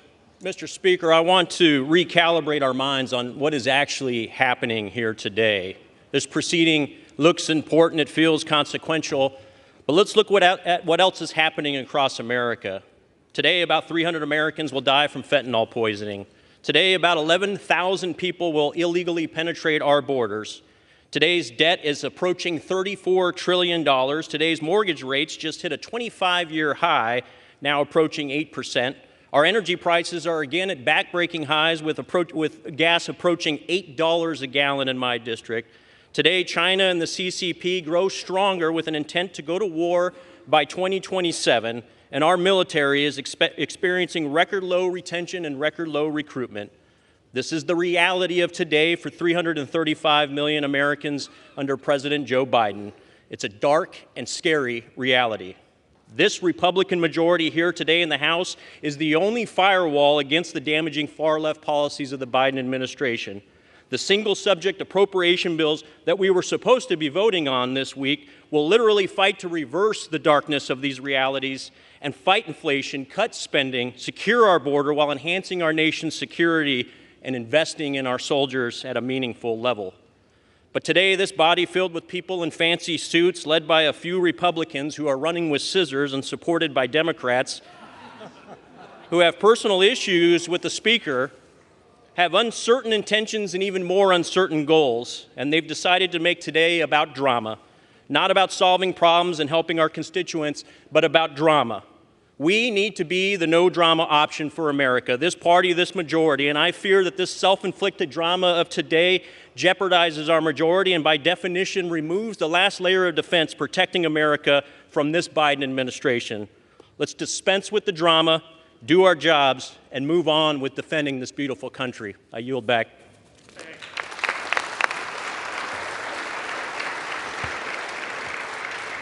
Gentleman from Florida. Yeah, I'm here to solve problems too, but we have decade after decade of history showing us that you don't solve any problems with continuing resolutions and omnibus bills. That creates more problems, more debt, more inflation, more pain for American families. So the way to solve problems is to break the fever dream of governing by continuing resolution and omnibus bill and instead return to the very single subject spending bills that we will only get if my resolution passes to vacate Speaker McCarthy. I reserve. Gentleman reserves his time. Gentleman from Oklahoma, Mr. Cole. Thank you very much, Mr. Speaker. I yield 2 minutes to my very good friend from North Carolina, Mr. McHenry. Gentleman from North Carolina, Mr. McHenry, is recognized for 2 minutes. Thank you, Mr. Speaker. Every step of the way, Speaker McCarthy has been doubted. After the first Speaker vote, he was mocked, right? And after 15, they called him Speaker. And even then, it was the media and the left that mocked him. With the narrowest Republican majority in a generation, what did we achieve? We brought the president to the table when he stubbornly said for 100 days they would not negotiate on the debt ceiling. I took him at his word. The Speaker said, no, we'll get him to the table. And sure enough, we did. The result? The most conservative spending package we've seen in generations, the largest spending cuts year over year that any Congress has passed. Conservative outcomes. So I understand your position on the left. I understand that. But my friends on the right, why?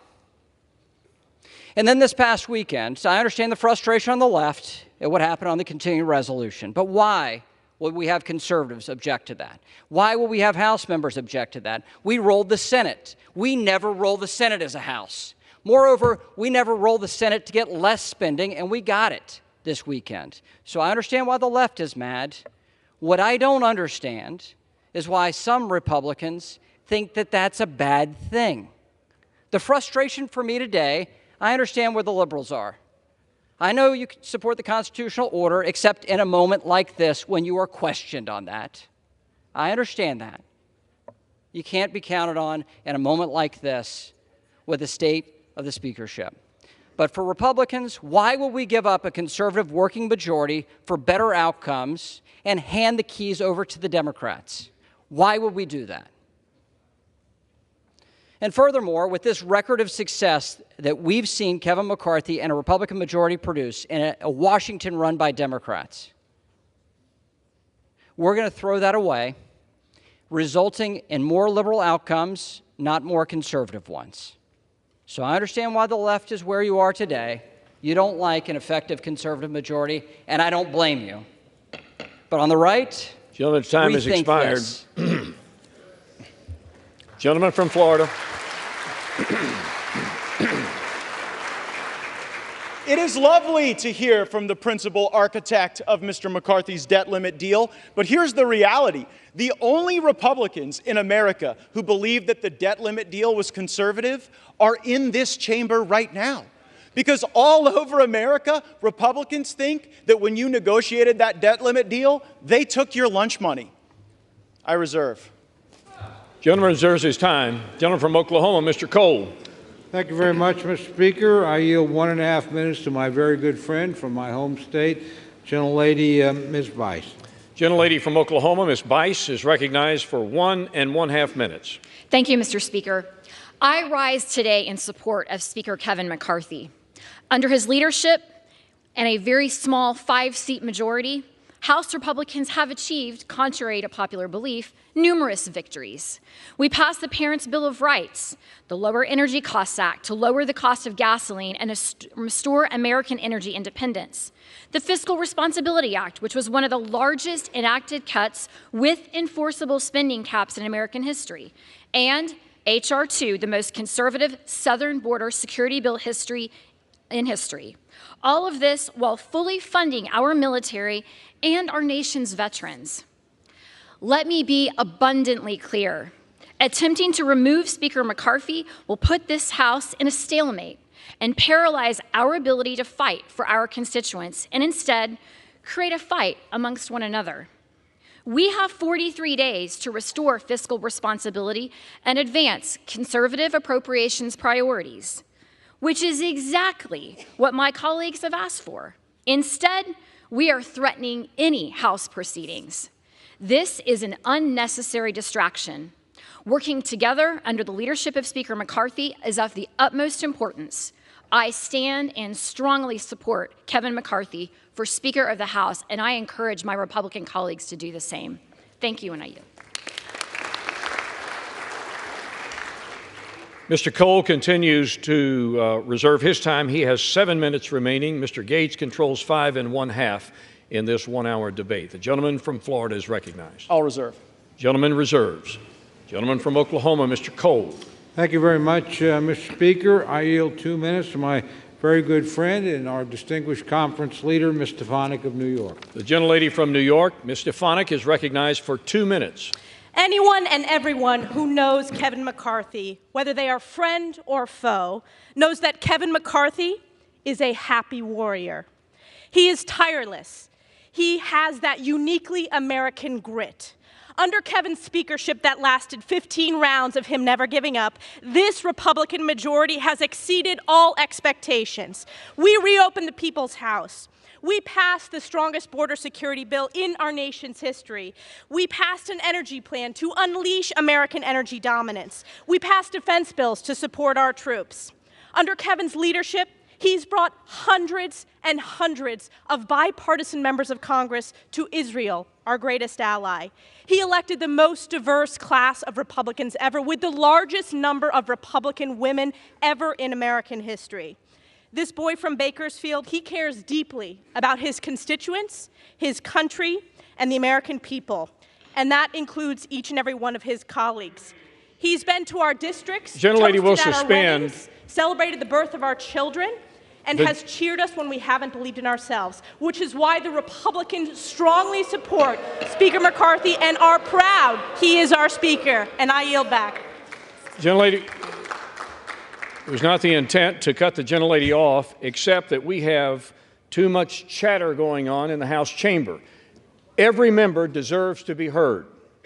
So if you have private conversations you need to have, please take them from the floor.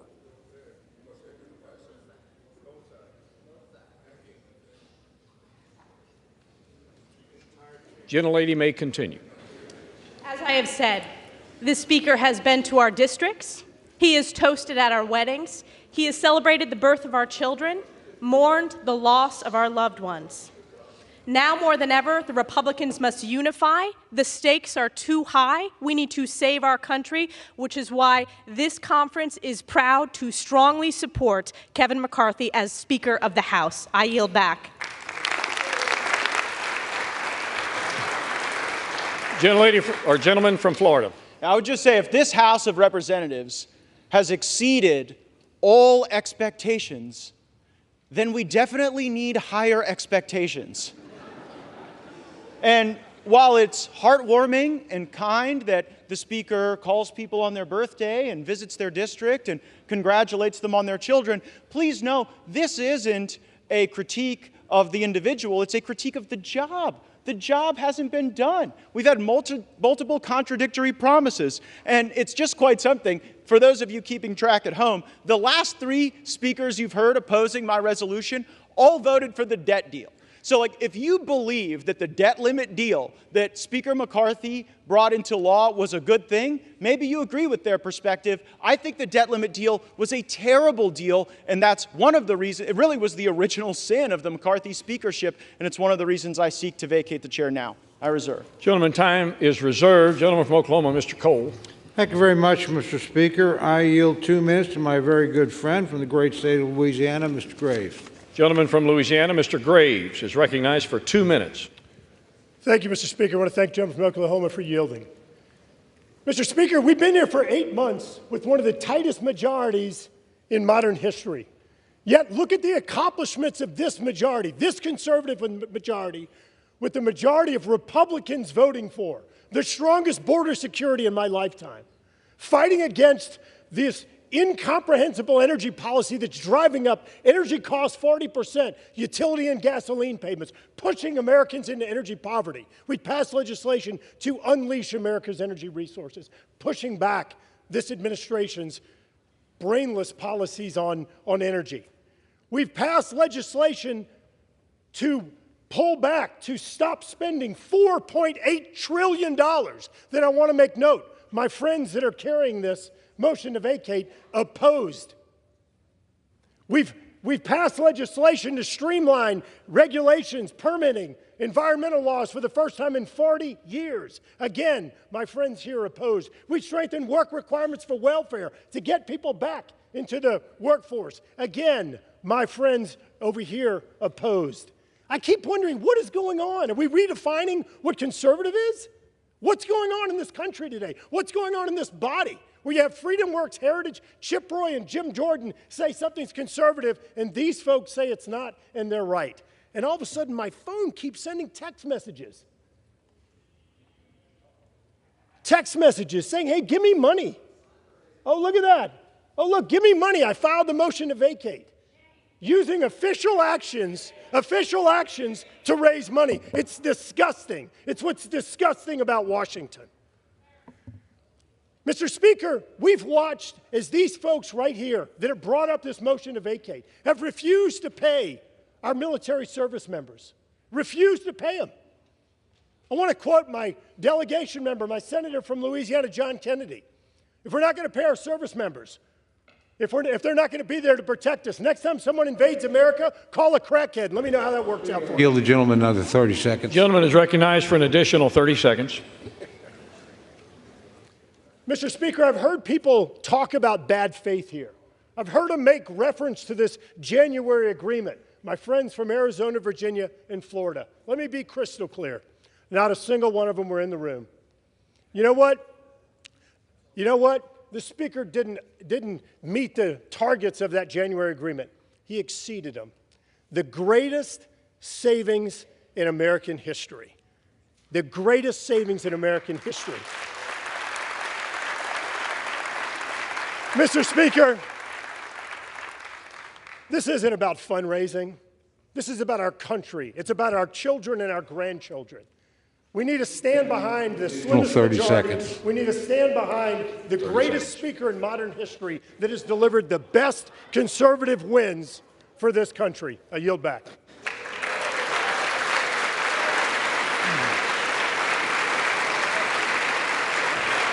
The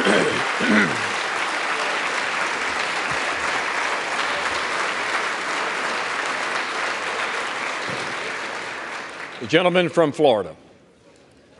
My colleague says we've passed the strongest border bills in history. Well, guess what? Look at the border right now. We didn't use sufficient leverage in the debt limit or in any other thing to actually get results on the border. The border is a disaster, really something I don't think you're going to be campaigning on, that you fixed the border. Second, you said you streamlined regulations. What the gentleman from Louisiana doesn't tell you is that all of the regulatory reform he was just bragging about is waivable by the stroke of a pen of someone in the Biden White House.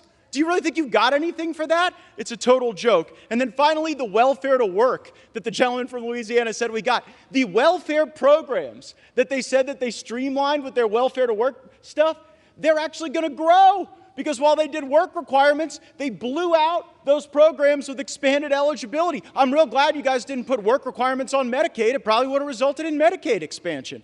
And when it comes to how those raise money, I take no lecture on asking patriotic Americans to weigh in and contribute to this fight from those who would grovel and bend knee for the lobbyists and special interests who own our leadership, who have, oh, boo all you want, who have hollowed out this town and have borrowed against the future of our future generations. I'll be happy to fund my political operation through the work of hardworking Americans, $10 and $20 and $30 at a time, and you all keep showing up at the lobbyist fundraisers and see how that goes for you. I reserve. Once again, the chair would admonish those speaking from the floor to direct their comments to the chair. Gentleman from Oklahoma. Mr. Speaker, I would inquire as to how much time remains for each side. From Oklahoma controls 3 minutes. The gentleman from Florida has 3 minutes as well. I advise the gentleman from Florida I'm prepared to close if he is. Mr. Speaker, I yield the balance of my time to my great friend from North Dakota, Mr. Armstrong. Gentleman from North Dakota, Mr. Armstrong, is recognized with the remaining 3 minutes. Thank you, Mr. Speaker. Let's be clear why we're here. Because the incentive structure in this town is completely broken. We no longer value loyalty, integrity, competence, or collaboration. Instead, we have descended to a place where clicks, TV hits, and the never-ending quest for the most mediocre taste of celebrity drives decisions and encourages juvenile behavior that is so far beneath this esteemed body. Kevin McCarthy has done more in 9 months to restore the people's house than any speaker in decades. We have done regular order. We have had open amendments. And every single member of this chamber has the right, the ability, and the opportunity to be heard on the floor. It's been messy. It's been raucous. And at times, it's been chaotic. And God bless every minute of it. Because democracy is supposed to be hard. And because the alternative is a closed-door process where 2,000-page bills come out of the Speaker's office at midnight and are forced to the floor the next morning. Kevin McCarthy has broken that cycle. That alone is enough for him to remain our Speaker. But that doesn't deliver his opponents what they crave the most: attention. We shouldn't stand for it. I won't stand for it. I will stand here with our Speaker, with our leader, that the overwhelming majority of our Congress supports. And you need to look no further than where the opponents are sitting today in this chamber. They're not over here, they're over there.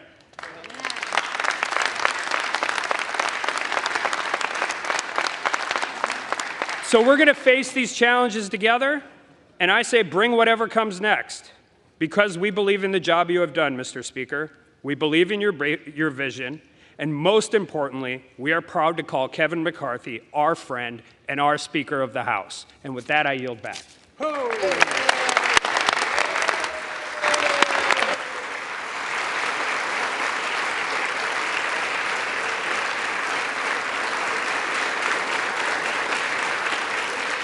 Gentleman yields back his time. The gentleman from Florida is recognized with 3 minutes remaining.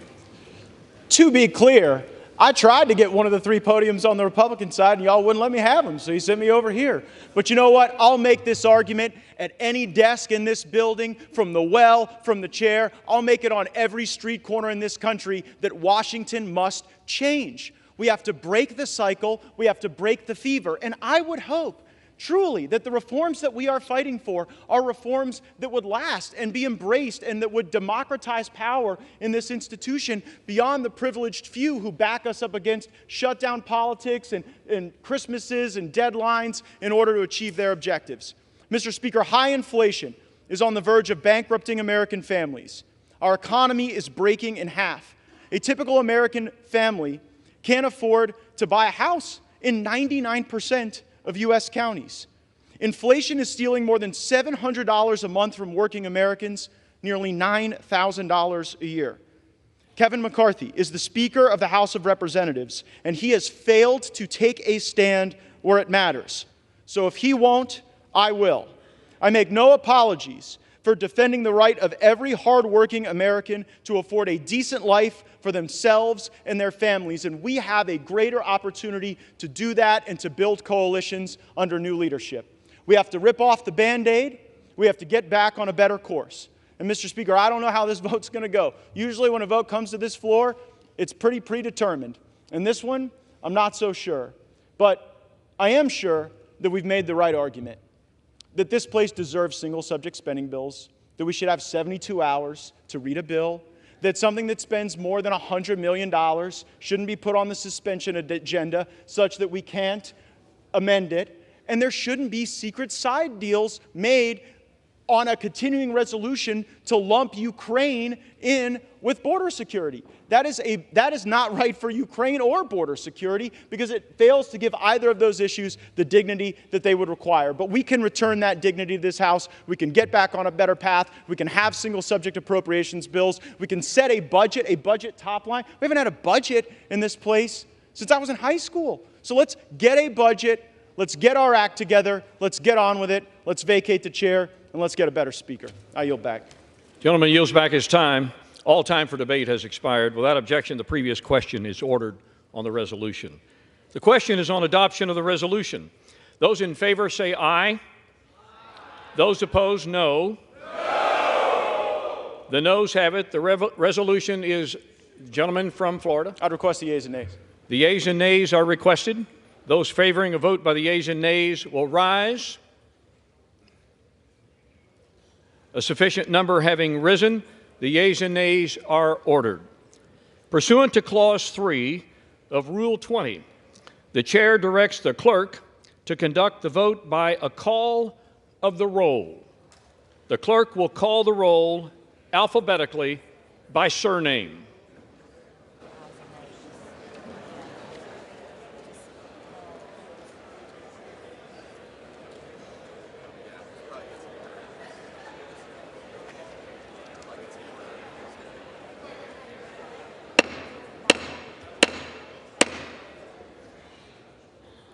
The House will be in order.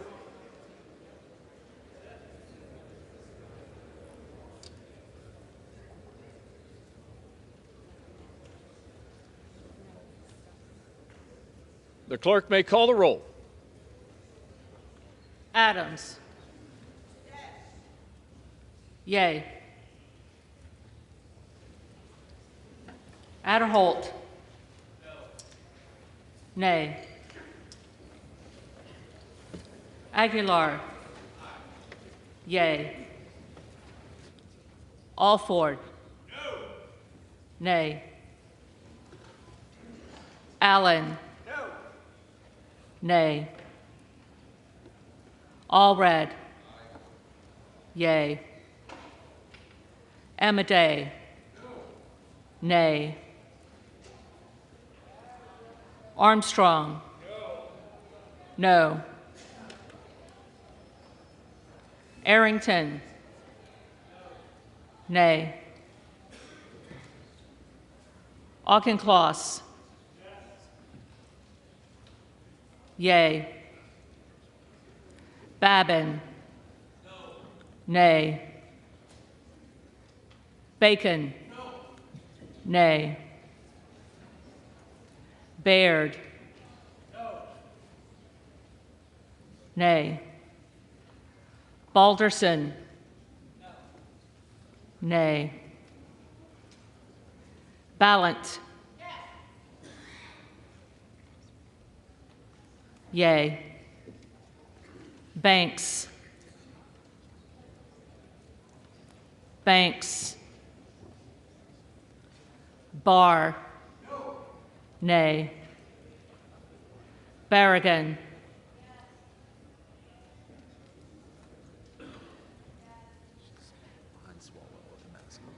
Barragan.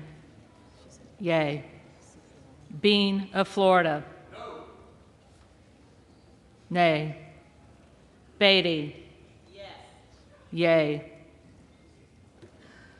Bentz. Nay. Barra. Yay. Bergman. Nay. Beyer. Yay. Bice. Nay. Biggs. Yay.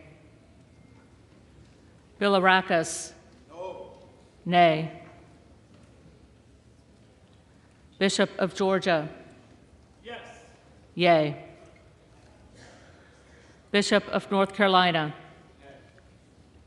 Yay. Nay. Blumenauer. Yay. Blunt Rochester. Yay. Boebert. Nay. Bonamici.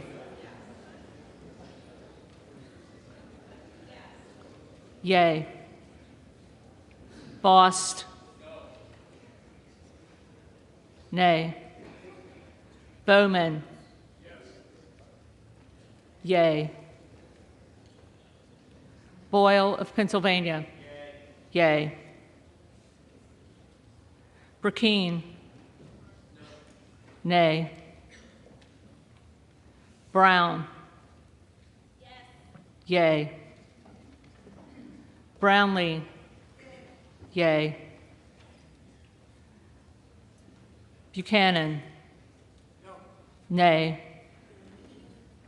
Buck. Yay. Bouchon. No. Bazinski. Yay. Burchett. Yay. Burgess. Nay. Burleson. Nay. Bush. Bush. Calvert. Nay. Kamek. Kamek. Caraveo. Yay. Carbajal. Yay. Cardenas. Yay. Carey. Nay. Carl. Nay. Carson. Yay. Carter of Georgia. Nay. Carter of Louisiana. Yay. Carter of Texas. Carter of Texas. Cartwright. Yay. Kassar. Yay.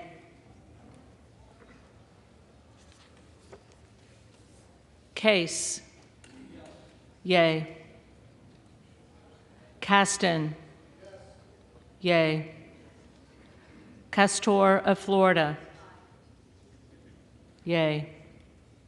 Castro of Texas. Yay. Chavez de Reamer. Nay. Sharfelis McCormick. Yay. Chu. Yay. Siscomani. Nay. Clark of Massachusetts. Yay. Clark of New York. Yay. Cleaver. Yay. Klein. Nay. Cloud. Nay. Clyburn. Yay. Clyde. Nay. Cohen. Yay.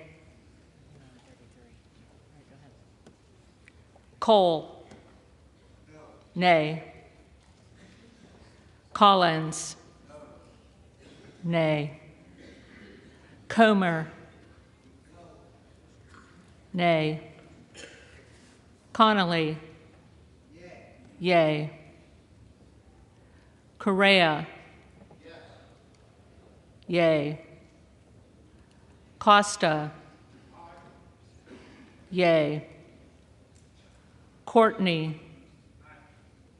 Yay. Craig. Yay. Crane. Yay. Crawford. Nay. Crenshaw. Nay. Crockett. Yay. Crow. Yay. Cuellar. Yay. Curtis. Nay. Davids of Kansas. Yay. Davidson. Nay. Davis of Illinois. Yay. Davis of North Carolina. Yay. Dean of Pennsylvania. Yay. DeGette. Yay. Dela Cruz. Nay. DeLauro. Yay. Del Bene. Yay. DeLuzio. Yay. DeSaulnier. Yay. Desjardins. Nay. D'Esposito. Nay. Diaz-Balart. Nay. Dingle. Yay. Doggett. Yay. Donalds. Nay. Duarte. No. Nay. Duncan. Nay. Dunn of Florida. Nay. Edwards. Nay. Elsie. Nay. Emmer. Nay. Escobar. Yay. Eshue. Yay. Espaillat. Yay. Estes. Nay. Evans. Yes. Yay. Azell. Nay. Fallon. Nay. Finstra. Nay. Ferguson. No. Finstad. Nay. Fischbach. Nay. Fitzgerald. Nay. Fitzpatrick. Nay. Fleischman. Nay. Fletcher. Yea. Flood. Nay. Foster. Yea. Fushi. Yea. Fox. Nay. Lois Frankel. Yea. C. Scott Franklin. Nay. Frost. Yes. Yea. Fry. No. Nay. Fulcher. Nay. Gates. Yes. Yea. Gallagher. No. Nay. Gallego. Aye. Yea. Garamendi. Yes. Yea. Garbarino. No. Nay. Mike Garcia. No. Nay. Robert Garcia. Yea. Garcia of Illinois. Yea. Garcia of Texas. Yea. Jimenez. Nay. Golden of Maine. Yea. Goldman of New York. Yea. Gomez. Yea. Tony Gonzalez. Tony Gonzalez. Vicente Gonzalez. Yea. Good of Virginia. Yea. Gooden of Texas. Gooden of Texas. Gosar. Nay. Gottheimer. Yea. Granger. Nay. Graves of Louisiana. Nay. Graves of Missouri. Nay. Green of Tennessee. No. Nay. Green of Texas.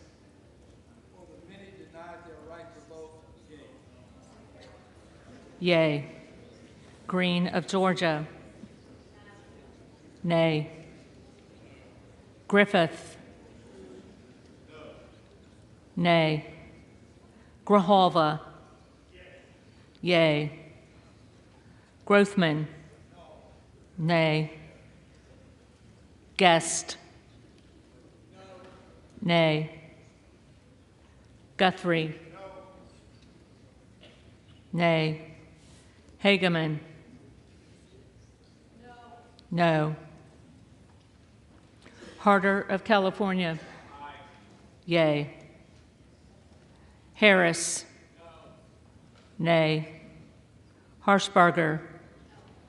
Nay. Hayes. Yes. Yea. Hearn. Nay. Higgins of Louisiana. No. Nay. Higgins of New York. Yay. Hill. Nay. Himes. Yay. Hinson. Nay. Horsford. Yay. Houchin. Nay. Houlihan. Yay. Hoyer. Hoyer. Yay. Hoyle of Oregon. Yay. Hudson. Nay. Huffman. Yay. Huizinga. Nay. Hunt. Hunt. Nay. Isa. Nay. Ivy. Yay. Jackson of Illinois. Yay. Jackson of North Carolina. Yay. Jackson of Texas. Nay. Jackson Lee. Yay. Jacobs. Yay. James. Nay.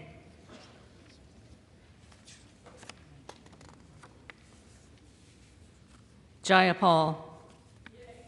Yay. Jeffries. Yay. Johnson of Georgia. Yay. Johnson of Louisiana. Nay. Johnson of Ohio. Nay. Johnson of South Dakota. Nay. Jordan. Nay. Joyce of Ohio. Nay. Joyce of Pennsylvania. Nay. Camlogger Dove. Yay. Captor. Yay. Kane of New Jersey. Nay. Keating.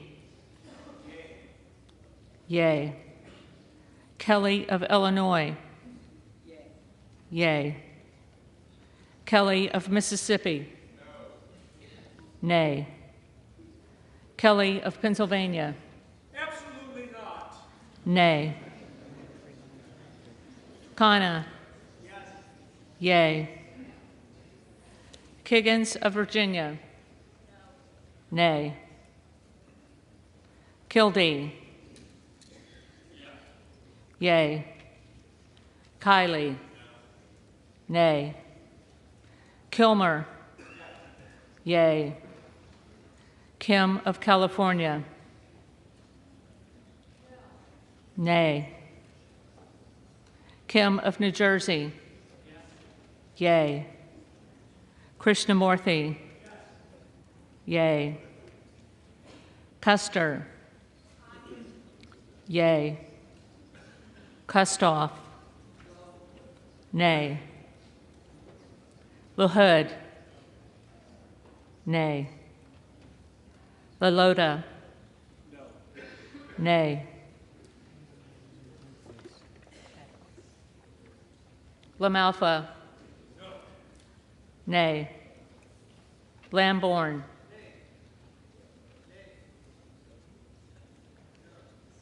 Lamborn, nay. Landsman. Yay. Langworthy. Nay. Larson of Washington. Yay. Larson of Connecticut. Yay. Latta. Nay. LaTurner. Nay. Lawler. Nay. Lee of California.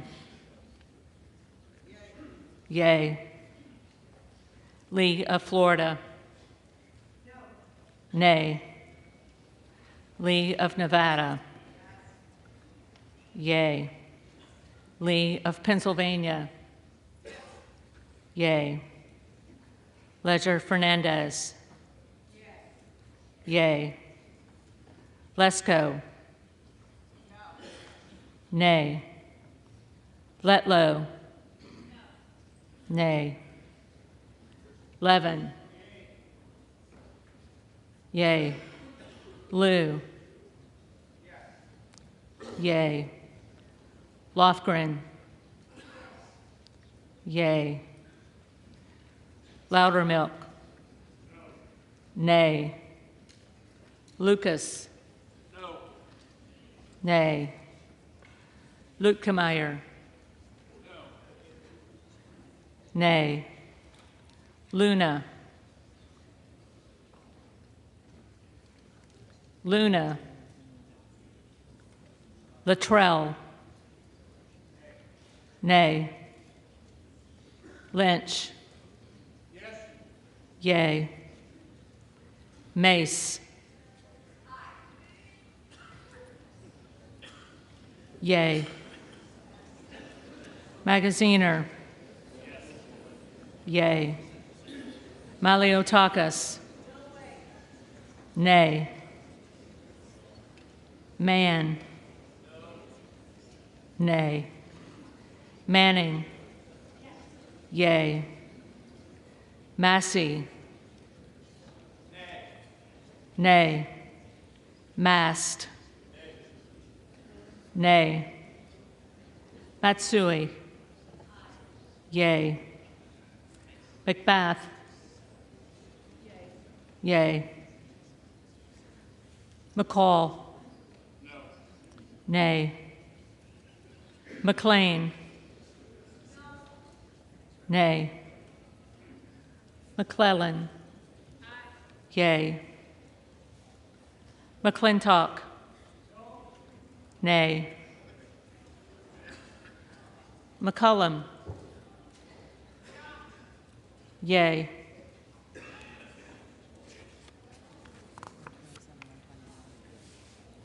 McCormick. Nay. McGarvey. Yay. McGovern. Yay. McHenry. No. Nay. Meeks. Yay. Menendez.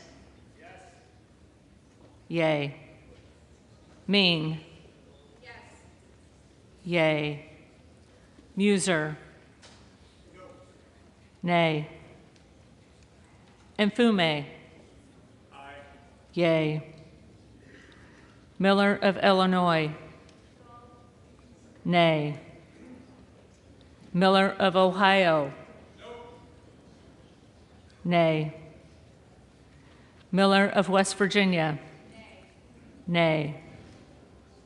Miller Meeks. Nay. Mills. Mills. Molinaro. Nay. Molinar. Nay. Mooney. Nay.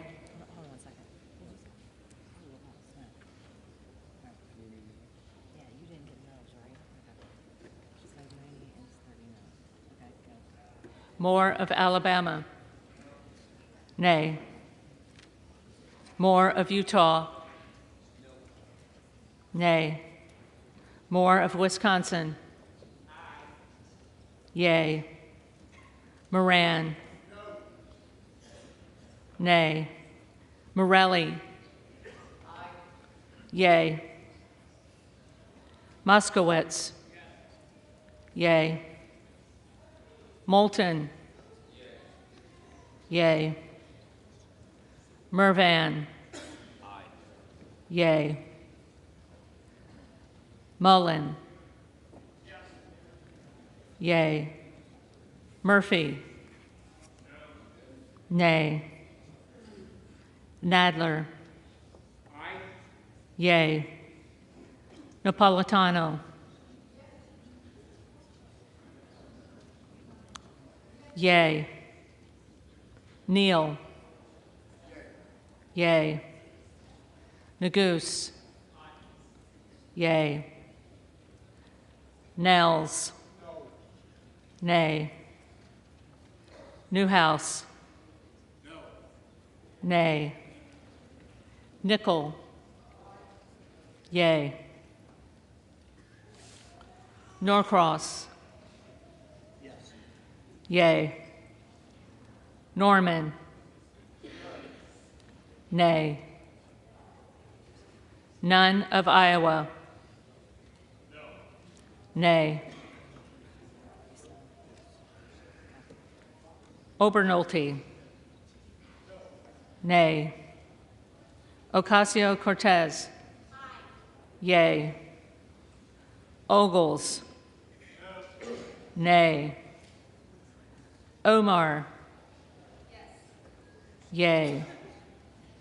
Owens. Nay. Pallone. Yay. Palmer. Nay. Panetta. Yay. Pappas. Yay. Pasquarel. Yay. Payne. Yay. Pelosi.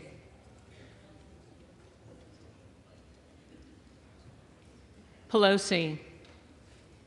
Peltola. Peltola. Pence.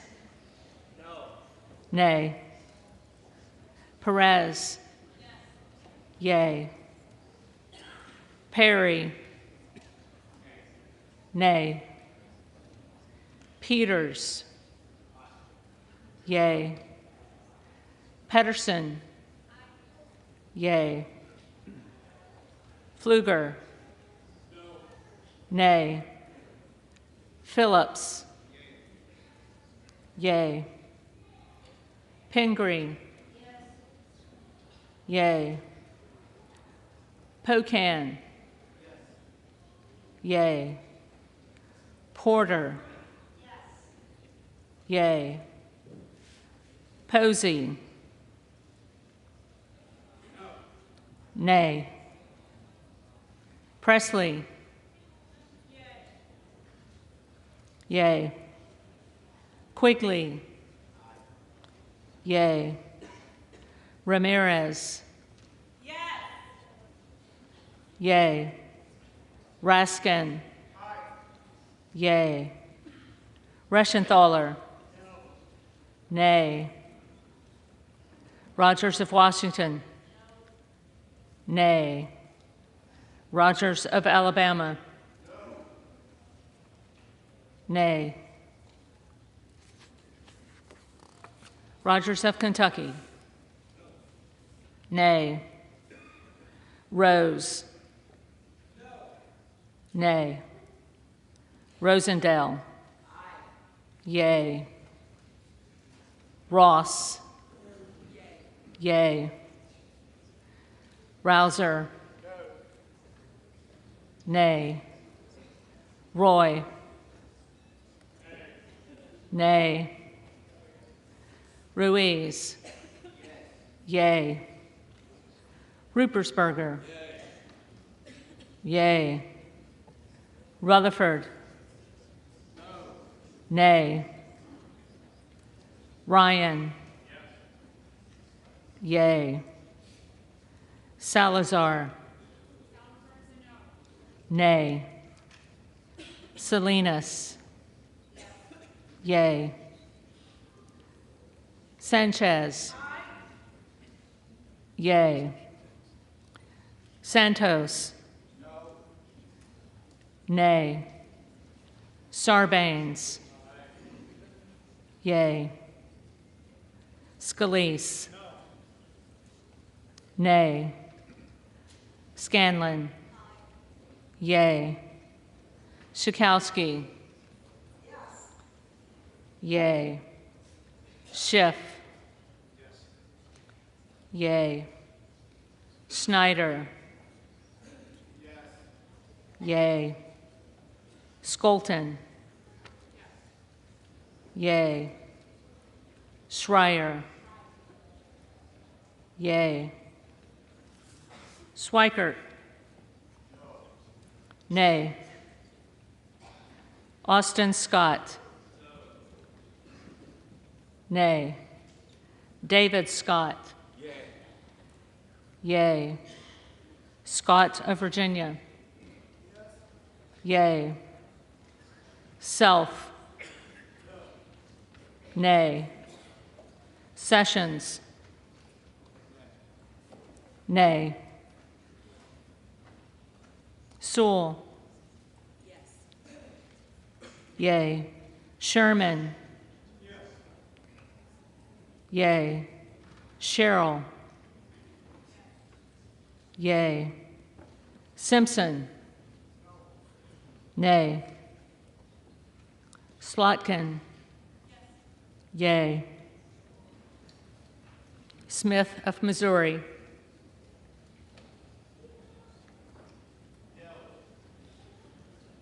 Nay. Smith of Nebraska. Nay. Smith of New Jersey. Nay. Smith of Washington. Yay. Smucker. Nay. Sorensen. Yay. Soto. Yay. Spanberger. Yay. Sparts.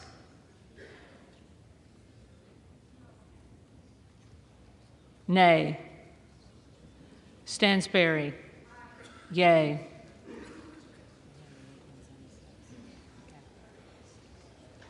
Stanton. Yay. Stauber.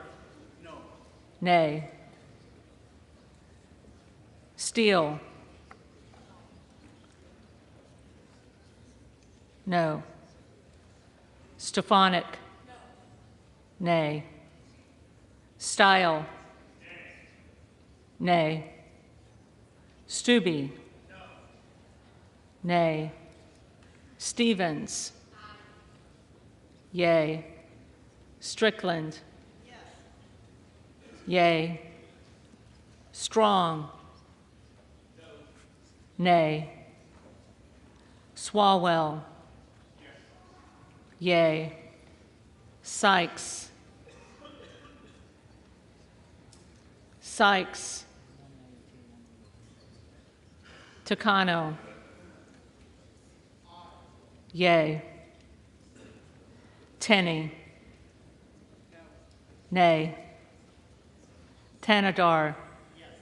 Yay. Thompson of California. Yay. Thompson of Mississippi. Yay. Thompson of Pennsylvania. Nay. Tiffany. Nay. Timmons. Nay. Titus. Yay. Tlaib. Yay. Takuda. Yay. Tonko. Yay. Torres of California. Yay. Torres of New York. Yay.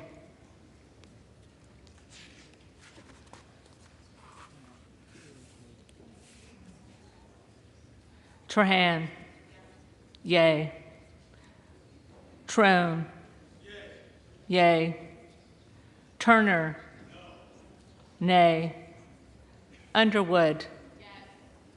Yay. Valadeo. Nay. Van Drew. Nobody pull a fire alarm. No. No.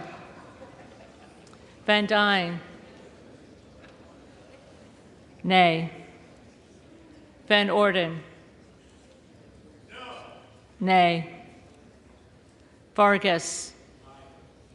Yay. Vasquez. Yay. Vesey. Yay. Velasquez. Yes. Wagner. Nay. Wahlberg. Nay. Waltz. Nay. Wasserman Schultz.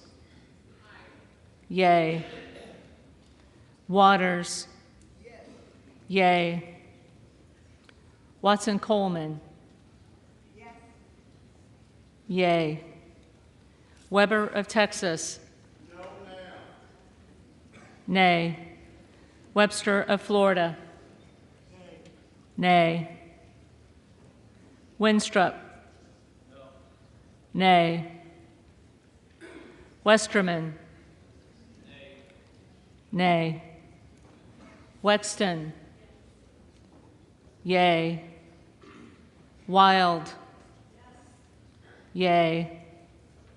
Williams of Georgia. Yay. Williams of New York. Nay. Williams of Texas. Nay. Wilson of Florida. Yay. Wilson of South Carolina. Nay. Whitman. Nay. Womack. No. Nay. Yacom. Nay. Zinke. Nay. McCarthy. Nay.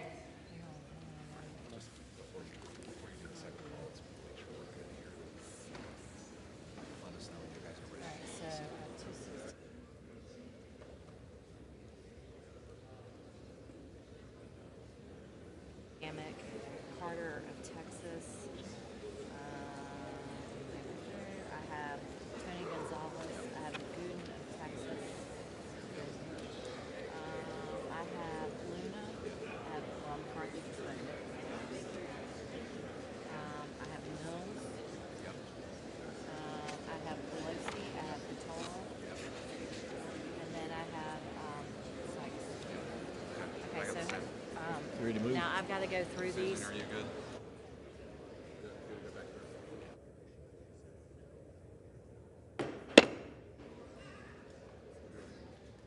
House will be in order. The clerk will now call the names of members that have not already been recorded alphabetically. Banks. Nay.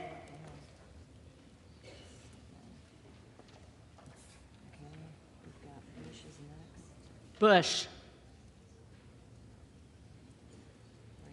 Bush. Okay, Kamek's next. Kamek. Nay.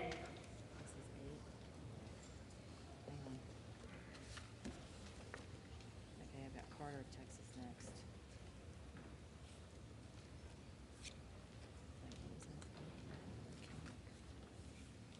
Carter of Texas. Carter of Texas. So then we're going to go to Tony Gonzalez.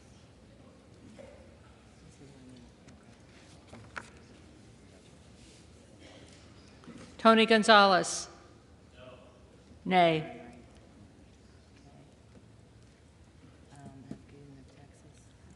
Gooden of Texas.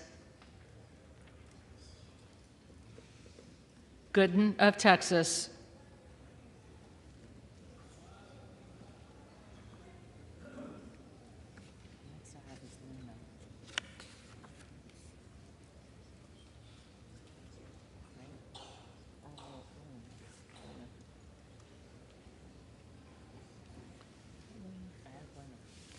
Luna.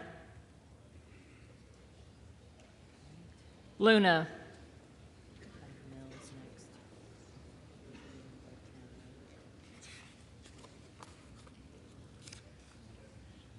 Mills. Nay.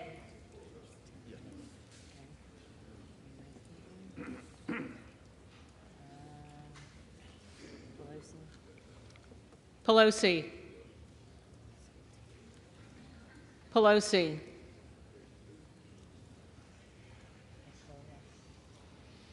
Peltola. Peltola.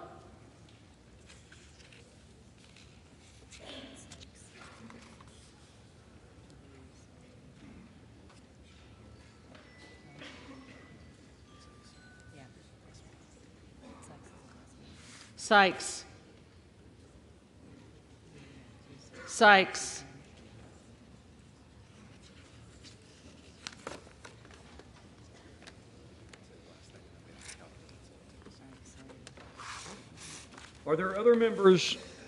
Are there other members in this body who have not been recorded or who wish to change their vote?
Have you got the tally?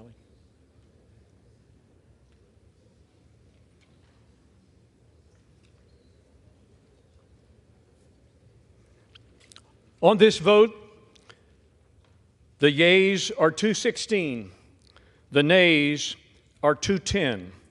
The resolution is adopted. Without objection, the motion to reconsider is laid on the table. The office of Speaker of the House of the United States House of Representatives is hereby declared vacant.